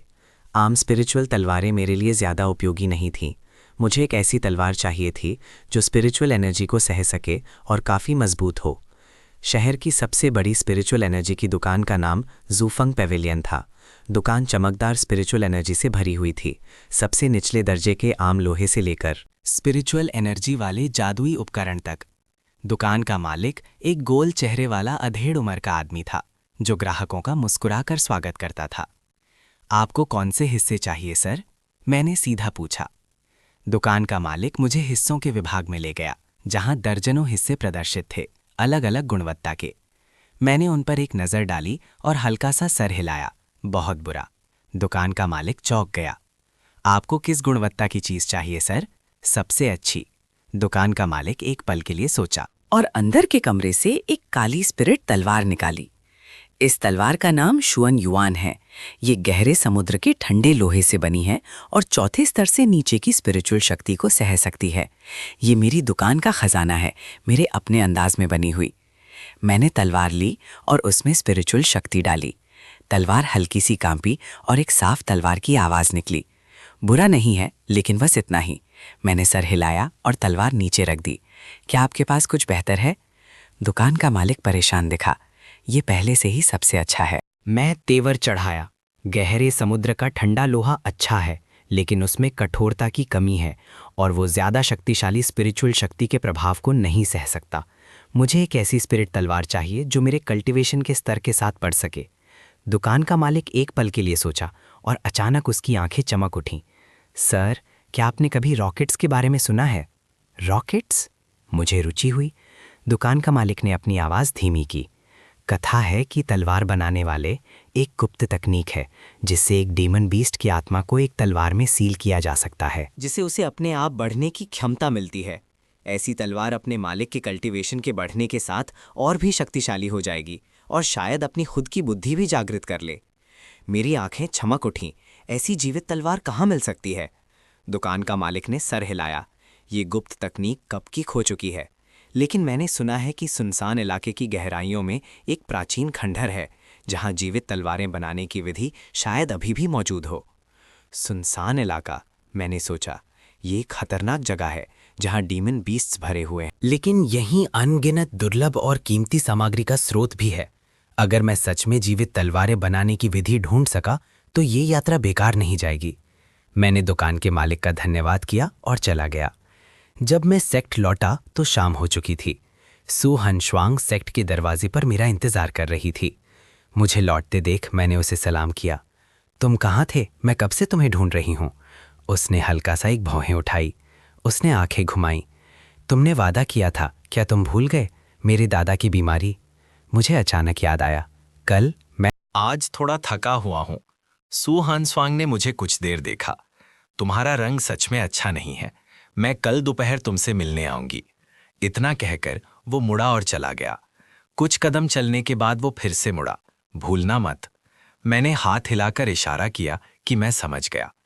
अपने कमरे में वापस आकर मैंने एक्सोटिक फ्रूट निकाला और उसे रिफाइन करना शुरू कर दिया। वे परिवार द्वारा दिया गया एक्सोटिक फ्रूट बेहतरीन गुणवत्ता का था, जिसमें पिछले वाले से कहीं ज्यादा स्पिरिचुअल एनर्जी थी। मैंने स्पिरिट गैदरिंग अरे में रखा और वन थॉट रीइंकार्नेशन टेक्निक को पूरी तरह से सक्रिय कर दिया। स्पिरिचुअल एनर्जी एक ज्वार की तरह मेरे शरीर में घुस गई। की रिफाइनिंग के पहले लेवल का बॉटलनेक ढीला होने लगा। मैंने दांत पीसे और आगे बढ़ता रहा। समय धीरे धीरे गुजरता गया। पता नहीं कितना समय बीत गया जब मेरे शरीर से एक साफ आवाज आई। बॉटलनेक टूट गया। मैं की रिफाइनिंग के दूसरे लेवल तक पहुंच गया। मैंने अपनी आंखें खोलीं। मेरी आंखों में सुनहरी रोशनी चमकी। मेरे शरीर में स्पिरिचुअल पावर पहले से कई गुना मोटी थी। मैंने आखिरकार ये कदम उठा लिया। मैंने अपनी मुट्ठी बंद की और महसूस किया कि मेरे शरीर में बढ़ती हुई शक्ति अभी भी काफ़ी नहीं थी, बहुत दूर तक काफ़ी नहीं थी। हेवनली डीमन के उतरने में अभी 3 साल से भी कम समय बाकी है। मुझे इस समय में अपनी कल्टीवेशन को जितना हो सके सुधारना होगा। कम से कम नेसेंट सोल स्टेज तक ब्रेक थ्रू करना होगा। ये सब के लिए बहुत बड़ी मात्रा में स्पिरिचुअल जड़ी बूटियाँ और अवसर चाहिए। मैंने अपने आप से कहा, शायद मुझे वहाँ जाना चाहिए। अगले दिन दोपहर सू हानश्वांग समय पर मेरे दरवाजे पर प्रकट हुई। आज उसने हल्का नीला ड्रेस पहना था। उसके लंबे बाल उसके कंधों पर बह रहे थे। वो कम वीर और ज्यादा कोमल लग रही थी। मैंने उस पर एक नज़र डाली।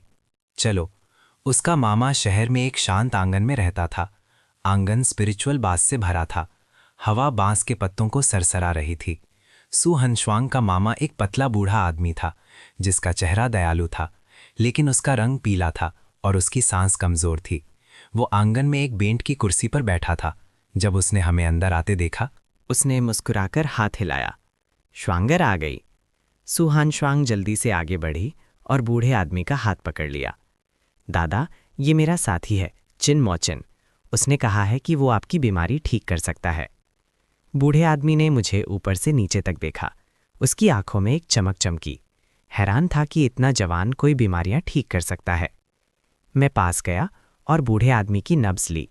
अपनी स्पिरिचुअल एनर्जी से उसके शरीर को टटोल रहा था। एक पल के ध्यान से महसूस करने के बाद मैंने हल्का सा तेवर चढ़ाया।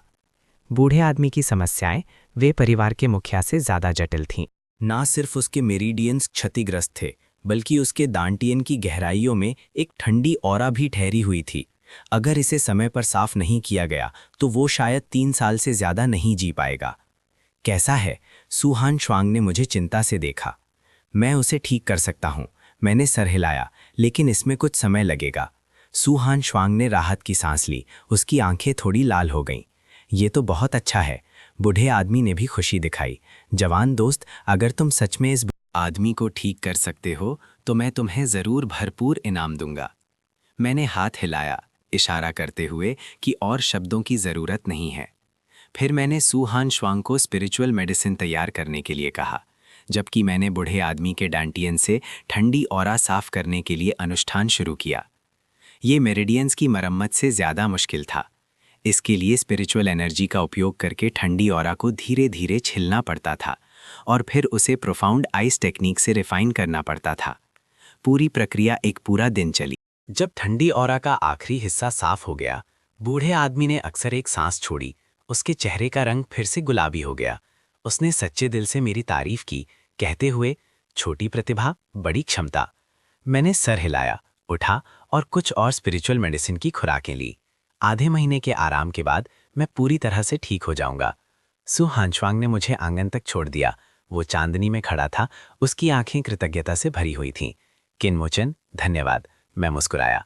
धन्यवाद करने की जरूरत नहीं है, तुमने मुझसे मदद मांगी। मैं एक उचित सौदे के साथ तुम्हारी मदद करूंगा। सू हंशवांग ने अपने होंठ चबाए। तो मैं तुम पर एक एहसान करती हूँ। अगर तुम्हें भविष्य में कुछ भी चाहिए हो तो बस कह देना। मैंने सर हिलाया, मुड़ा और चला गया।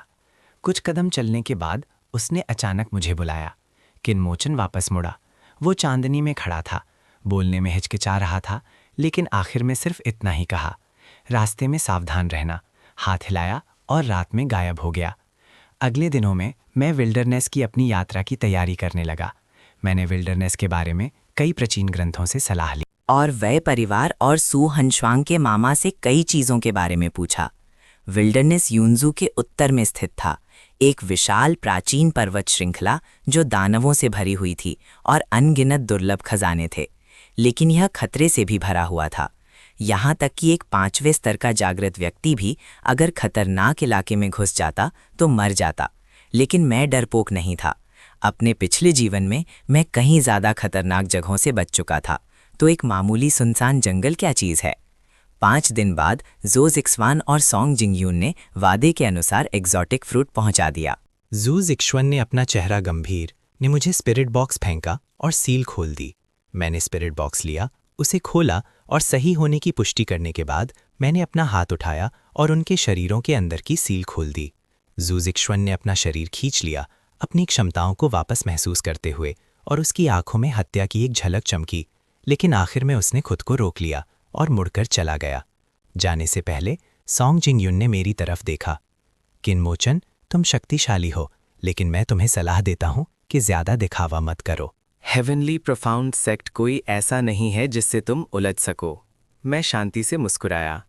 याद दिलाने के लिए धन्यवाद। उनके जाने के बाद मैंने 3 एग्जॉटिक फ्रूट्स निकाले, वेई परिवार से मिले एक को जोड़कर। अब मेरे हाथ में 4 एग्जॉटिक फ्रूट्स थे। उस रात मैंने 1, 2, 3 रिफाइन करना शुरू किया। जब चौथा एग्जॉटिक फ्रूट धूल में बदल गया तो मेरी कल्टीवेशन ची रिफाइनिंग के दूसरे लेवल तक पहुंच गई थी और मैं तीसरे लेवल से सिर्फ 1 कदम दूर था। मुझे और एग्जॉटिक फ्रूट्स की ज़रूरत थी। और डेजोलेट रीजन जाना सबसे अच्छा स्थान था। अगली सुबह मैंने अपना सामान बांधा, अपने माता पिता के लिए एक पत्र छोड़ा और उन्हें बताया कि मैं कुछ समय के लिए शहर में प्रशिक्षण के लिए जा रहा हूं और उन्हें चिंता नहीं करनी चाहिए। फिर मैं अकेला डेजोलेट रीजन के लिए निकल पड़ा। शहर छोड़ने के बाद मैंने एक उड़ान यंत्र निकाला, उसमें अपनी स्पिरिचुअल एनर्जी डाली और आसमान में उड़ गया। युंजू सिटी मेरे पीछे छोटा और छोटा होता गया। आखिर में एक काला बिंदु बन गया और क्षितिज में गायब हो गया। आगे अनंत जंगल और लगातार पर्वत श्रृंखलाएं थीं। वहाँ वो सब कुछ था जो मैं चाहता था, लेकिन अनगिनत खतरे भी थे जिनका मुझे सामना करना पड़ेगा। फिर भी मैं निडर था, क्योंकि मैं जानता था कि सिर्फ लगातार मजबूत होकर ही मैं उन लोगों की रक्षा कर सकता हूँ जिन्हें मैं बचाना चाहता हूँ, और सिर्फ सबसे ऊंचे स्थान पर खड़े होकर ही मैं अपनी नियति को बदल सकता हूँ। जंगल, मैं आ गया था। पूरे दिन उड़ने के बाद मैं आखिरकार जंगल के बाहरी किनारे तक पहुंचा। यहाँ कम ही आपेखे और हवा स्पिरिचुअल जड़ी बूटियों और डिमोनिक बीस्ट्स की गंध से भरी हुई थी। मैं यंत्र से कूदा। एक पहाड़ी के शिखर पर उतरकर मैंने अनंत प्राचीन पहाड़ों को देखा। प्राचीन पेड़ आसमान तक पहुंच रहे थे, बेलें झाड़ों की तरह थीं। कभी-कभी एक विशाल डेमोनिक बीस्ट जंगल से होकर गुजरता था, जिससे हवा का एक झोंका उठता था। मैंने एक गहरी सांस ली। समृद्ध स्पिरिचुअल एनर्जी ने मुझे ताजगी दी। ये सुनसान इलाका सच में अपनी प्रतिष्ठा के अनुसार था। यहाँ तक कि बाहरी घेरे में भी स्पिरिचुअल एनर्जी की सघनता युंजू सिटी से कहीं ज़्यादा थी। अगर मैं और गहरा जा सकता और स्पिरिचुअल नसों का संगम ढूंढ सकता, मेरी कल्टीवेशन की स्पीड ज़रूर दुगनी हो जाएगी। मैंने अपना रास्ता ढूंढने के लिए एक नक्शा निकाला। वी मिंग्युआन द्वारा दी गई जानकारी के अनुसार सुनसान इलाके के गहराई में एक प्राचीन खंडहर था, जिसे 10,000 साल पहले के एक कल्टीवेशन सेक्ट के अवशेष कहा जाता था। शायद जिंदा तलवारें बनाने का तरीका अभी भी वहां मौजूद हो, या उससे भी ज्यादा कीमती चीजें। मैंने नक्शा रखा, अपनी मूवमेंट टेक्निक का इस्तेमाल किया और सुनसान इलाके की गहराई की तरफ तेजी से बढ़ा। हालांकि ची रिफाइनिंग के दूसरे लेवल पर मेरी कल्टीवेशन ज्यादा नहीं थी। वन थॉट रीइंकारनेशन टेक्निक और प्रोफाउंड आइस टेक्निक के साथ आम 3rd ईयर डिमोनिक बीस्ट्स मेरे सामने कुछ भी नहीं थे। सुनसान इलाके में 10 मील अंदर जाने के बाद डिमोनिक बीस्ट्स की संख्या काफ़ी बढ़ गई। मैंने कई बेवकूफ़ 1st और 2nd ईयर डिमोनिक बीस्ट्स को मारा, उनके डिमोनिक कोर्स लिए और आगे बढ़ता रहा। रात होने पर मुझे एक गुफा मिली, एक स्पिरिट अरे लगाया और पैर मोड़कर आराम किया। आधी रात में सुनसान इलाके में डिमोनिक बीस्ट्स की दहाड़ें गूंज रही थीं। और दूर से एक कान फाड़ने वाली दहाड़ भी आई, कम से कम एक 5th टीयर डिमोनिक बीस्ट की औरा। मैंने अपनी आंखें बंद कीं, अपना ध्यान लगाया और बिना हिले बैठा रहा। मेरे पिछले अनुभव ने मुझे बताया था कि सुनसान इलाके में ज़्यादा उत्सुकता मेरी मौत का कारण बनेगी। अगली सुबह मैं इलाके में और गहराई तक बढ़ता रहा। दोपहर के आसपास मैं एक झरने के पास आराम कर रहा था जब अचानक मुझे आगे लड़ाई का एहसास हुआ। मैंने अपनी औरा छुपाई और चुपचाप आगे बढ़ा। मैंने 5 लोगों को झरने के नीचे एक खुली जगह पर 4th टीयर डिमोनिक बीस्ट से लड़ते हुए देखा। वो जानवर एक विशाल, बेहद मजबूत आर्मर्ड ड्रैगन लिजर्ड था जो स्केल से ढका हुआ था। 5 अवेकन्ड लोगों का तालमेल अच्छा था, लेकिन वो साफ तौर पर कमजोर पड़ रहे थे। हवा की दिशा में उनमें से एक पहले से ही घायल था, उसके कपड़े खून से सने थे। मैंने रास्ता बदलने का सोचा, लेकिन मेरी नज़र अचानक उनमें से एक की कमर पर लटकते स्पिरिट कोर्स पर गई। उन स्पिरिट कोर्स से निकलने वाली ऑरा बिल्कुल एग्जॉटिक फ्रूट्स जैसी ही थी और वहाँ एक से ज़्यादा थे। मैं रुका और अंधेरे से देखने लगा। 5 लोग साफ तौर पर अब ज्यादा देर तक नहीं टिक सकते थे। एक्सप्लोडिंग आर्मर ड्रैगन क्रीक ने एक को अपने पंजे से दूर फेंक दिया और दूसरे को अपनी पूंछ से झरने में गिरा दिया। बाकी 3 लोगों के चेहरे का रंग उड़ गया और वो मुड़कर भागे। एक्सप्लोडिंग आर्मर ड्रैगन क्रीक दहाड़ा और उनके पीछे भागा। इस मौके का फायदा उठाते हुए मैं घायल और गिरे हुए आदमी के पास तेजी से गया। उस आदमी ने मुझे डर से देखा। तुम कौन हो? मैंने जवाब नहीं दिया, बल्कि बस उसकी कमर से स्पिरिट बॉक्स लिया और उसे खोला। अंदर 3 एग्जॉटिक फ्रूट्स थे जो स्पिरिचुअल एनर्जी से भरे थे और बेहतरीन क्वालिटी के थे। ये है। तुम्हारे आदमी ने हाँ में सिर हिलाया और फिर ना में सिर हिलाया। हमने तुम्हें खंडहरों में ढूंढा। वो अपनी बात पूरी करने से पहले ही बेहोश हो गया। मैंने स्पिरिट बॉक्स रख दिया और उसका स्टोरेज बैग चेक किया। उसके अंदर कई डीमन कोर्स और कुछ स्पिरिचुअल हर्ब्स थे। बुरा नहीं, मैं जाने के लिए उठा जब अचानक मेरे पीछे से एक दहाड़ आई। आर्मर्ड ड्रैगन स्ट्रीम वापस आ गया था। मेरे हाथ में स्पिरिट बॉक्स देखकर उसकी आंखें खून की तरह लाल हो गईं। 4th टियर डीमन बीस्ट में थोड़ी समझ होती है और उन्हें साफ पता होता है कि स्पिरिट बॉक्स में क्या है। मैंने ठंडी सांस ली। मैं लड़ना नहीं चाहता था। आर्मर ड्रैगन लिजर्ड ने अपना खून से लाल मुंह खोला और मुझ पर झपटा। मैं तेजी से हिला और झपटा। उसी समय मैंने अपनी स्पिरिट सोर्ड निकाली, ब्लेड में स्पिरिचुअल पावर डाली और 3 फुट लंबा रोशनी का ब्लेड निकाला। मैंने 7 स्टार स्टेप का इस्तेमाल करके तुरंत आर्मर ड्रैगन स्ट्रीम के पास प्रकट हुआ। ब्लेड ने उसकी गर्दन के स्केल्स के बीच की जगह को काट दिया, जिस स्पिरिचुअल खून बहने लगा। आर्मर ड्रैगन दर्द से दहाड़ा और अपनी पूंछ से वार करने लगा। मैं बचने के लिए उछला, हवा में पलटी खाई और एक और ब्लेड से उसके सर पर वार किया। आर्मर ड्रैगन इन 2 हमलों से चक्कर खा गया और बचने के लिए मुड़ा। मैं उसे कैसे जाने दे सकता था? मैंने अपनी स्पिरिचुअल पावर को एक्टिवेट किया और इल्यूजनरी स्पिरिट ब्लेड टेक्निक का इस्तेमाल किया। तुरंत तेज बारिश की तरह दर्जनों ब्लेड बीम्स निकाली, जिसने खूंखार ड्रैगन की सांस को घेर लिया। उसने कुछ देर संघर्ष किया और आखिरकार एक जोर की आवाज के साथ जमीन पर गिर गया। मैंने डीमन कोर लिया और जल्दी से वहां से निकल गया। एक सुनसान गुफा ढूंढी और एक स्पिरिचुअल ऑल्टर लगाया। मैंने 3 एग्जॉटिक फ्रूट्स निकाले और 1, 2, 3 को रिफाइन करना शुरू किया। जब आखिरी एग्जॉटिक फ्रूट की स्पिरिचुअल एनर्जी पूरी तरह से एब्जॉर्ब हो गई, मेरी कल्टिवेशन आखिरकार ची रिफाइनिंग के 3रे लेवल तक पहुंच गई। मेरे शरीर के अंदर की स्पिरिचुअल पावर पहले से कई गुना मजबूत थी। हालांकि ची रिफाइनिंग का 3रा लेवल अभी भी ऊंचा नहीं माना जाता था, लेकिन मैं सुनसान इलाके के बाहरी हिस्से मैंने अपनी आंखें खोलीं और एक पुरानी हवा की मैं खंडहरों से गुजरा। मैंने हवा में बची हुई स्पिरिचुअल एनर्जी को महसूस किया। हालांकि 10,000 साल बीत चुके थे, फिर भी यहाँ स्पिरिचुअल वेन्स बची हुई थी, जो दिखाता था कि उस समय सेक्ट की नींव कितनी मजबूत थी। मैं गहरा और गहरा जाता गया और रास्ते में मुझे कई कंकाल मिले। उनके कपड़ों को देखकर लग रहा था कि वो अवेकेंड एडवेंचरर्स थे। उनके पास अभी भी स्टोरेज बैग्स और स्पिरिचुअल एनर्जी थी, जिसे मैंने आराम से इकट्ठा कर लिया। एक गिरे हुए हॉल में आखिरकार मुझे मेरा लक्ष्य मिल गया।